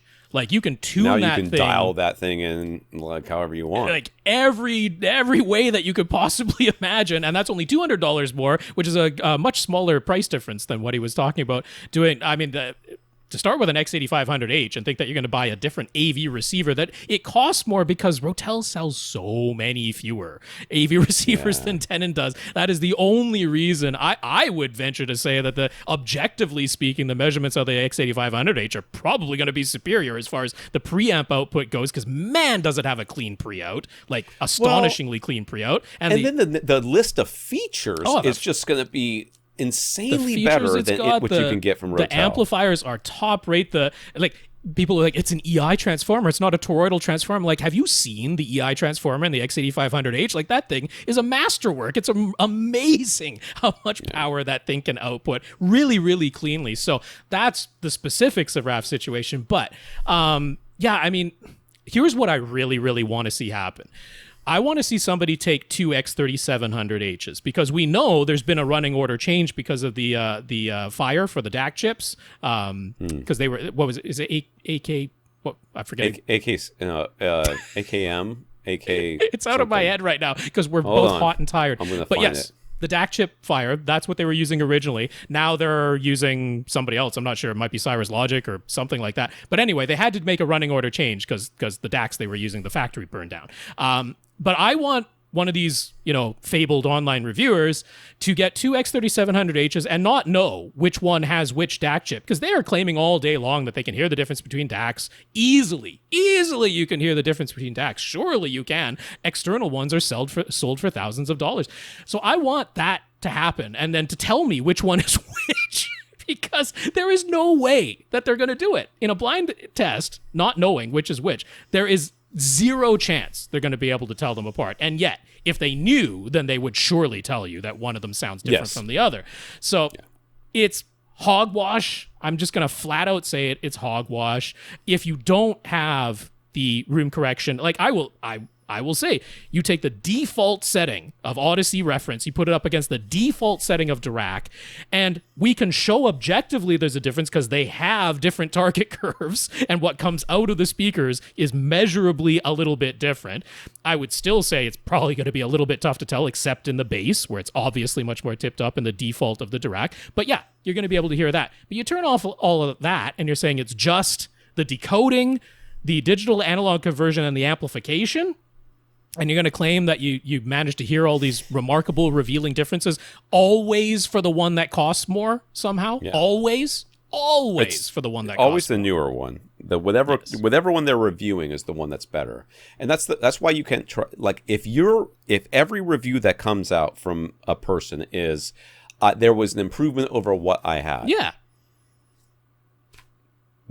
I mean, look at my reviews of like the $20 headphones. I'm like, they sound they will okay say, for $20. I reviewed this mid-range or this entry level, and I mean, we couldn't expect it to sound as good as the equipment that I own, but it's very good. It's very good for the price that they're charging, but we couldn't expect it to. I'm like, no, it sounds exactly like what you already have as far as just the amplification and the DACs go. But yeah, I mean, that's the way it works with online reviews. They feel that it's necessary to say that they can hear a difference because there's going to be people who jump down their throat if they don't say that they don't. Or they're not going to trust them. They can say, how can I trust you as a reviewer if you can't even hear the difference between a $5,000 receiver and a $10,000 receiver? Obviously, there's a difference. Look at the price tags, which, is an arbitrary number.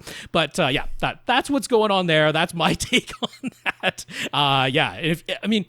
You're looking at the reviews of the frequency response coming out of amplifier receiver amplifier sections going back years and years now, right?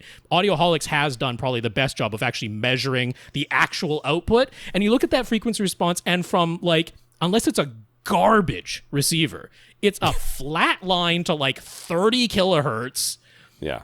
Until you get to the absolute, max. And there are differences, which are plainly there in the specs, right? So you get to the absolute max, and then you start seeing some non-linearities, but that's it. It's a flat line otherwise. Yeah. There is no difference. I know you want to believe it. I know people want to believe it. It's hard not to, right? Yeah. Especially when people are out there saying, oh, I heard a big difference going from my Yamaha to a Denon, or from my Denon to my Marantz, or my Marantz to my Yamaha, or my Onkyo to this, or whatever. Yep. It's, if you took away... If you could just listen to the DACs and the amps and nothing else, they would all sound exactly the same. Yeah. I mean, as long as you're listening to them within the operating range that they're supposed to be operated at. You're not trying to blast them across the house like some of our listeners this week are talking about, where they're overheating and shutting down. If you're not doing stuff like that, they all sound the same. And that's why when you shop for receivers, I never talk about sound. Right. I talk about features. Like, what do you need it to do? Yep. Buy the least expensive model that does all the things you want it to do. No, because if it did anything other than ruler flat linear output when it's measured, we would say there's something wrong with it. Yes. That is the only acceptable answer, and unless they're broken, they all do it. It's ludicrous. All right, who we have left, Rob? Bertrand and Mel. We did a good job of putting a dent, although Mel's is quite a long series of questions, but you will be up next week. All right, Mel. We want to thank our listeners of the week. We want to thank Carolyn, Dane, and Michael for going to avrant.com and clicking on the Buy Us a Cup of Coffee link and sending us a PayPal donation, as well as our 138 patrons over at patreon.com, including Kris and Bertrand. So thank you to all of you. That's right. Thank you, Carolyn. I'll throw Doug's name in there because I bet they did it together. So thank you, Carolyn and Doug. Dane and Michael, thank you all very much for the PayPal donations. And patreon.com/AVRant podcast is the place to go to sign up to make an automatic monthly donation. Big thanks to our 138 patrons, Kris and Bertrand. Thank you for being two of them. And we want to thank Gurinder and Stan for sending us movie codes for movies. Thank you, Gurinder. And Thank you, Stan. Seth for offering our listeners some free and discounted tickets to their audio show up in North Carolina. Yeah, get in on that. So if you are able to travel to North Carolina in person for August 19th through 21st, Raleigh, North Carolina, if you're able to do that and you want to, then get in touch with us, question@avrant.com. That's the way to get in touch with us. We'll forward you on to Seth, and some tickets and discount promo codes will be issued out. And for those of you confused, it's Raleigh. It's not Raleigh. Raleigh I'm is Canadian. the Canadian pronunciation. We also want to thank those who thanked us for keeping the podcast going, including Julian, Greg, Gurinder, Dale, Kris, Shawn, Martin, Raph, Bertrand, Stan, and Seth. There it is. What a list. Julian, Greg, Gurinder, Dale, Kris, Shawn, Martin, Raph, Bertrand, Stan, and Seth. Thank you all so much for sending in those notes of gratitude to us for keeping the podcast going. We appreciate the notes of encouragement, and a big, big thank you to everybody who continues to listen and send in your questions. For AVRant, I'm Tom Mantry. And I'm Rob H. Now stay in and listen to something.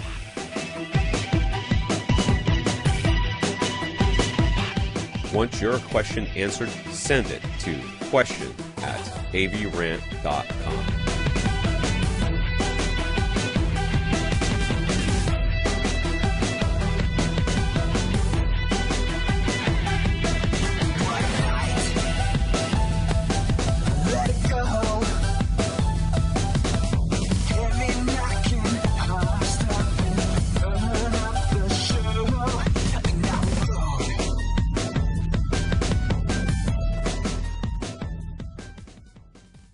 This is AV Rant. Now go out and listen to something.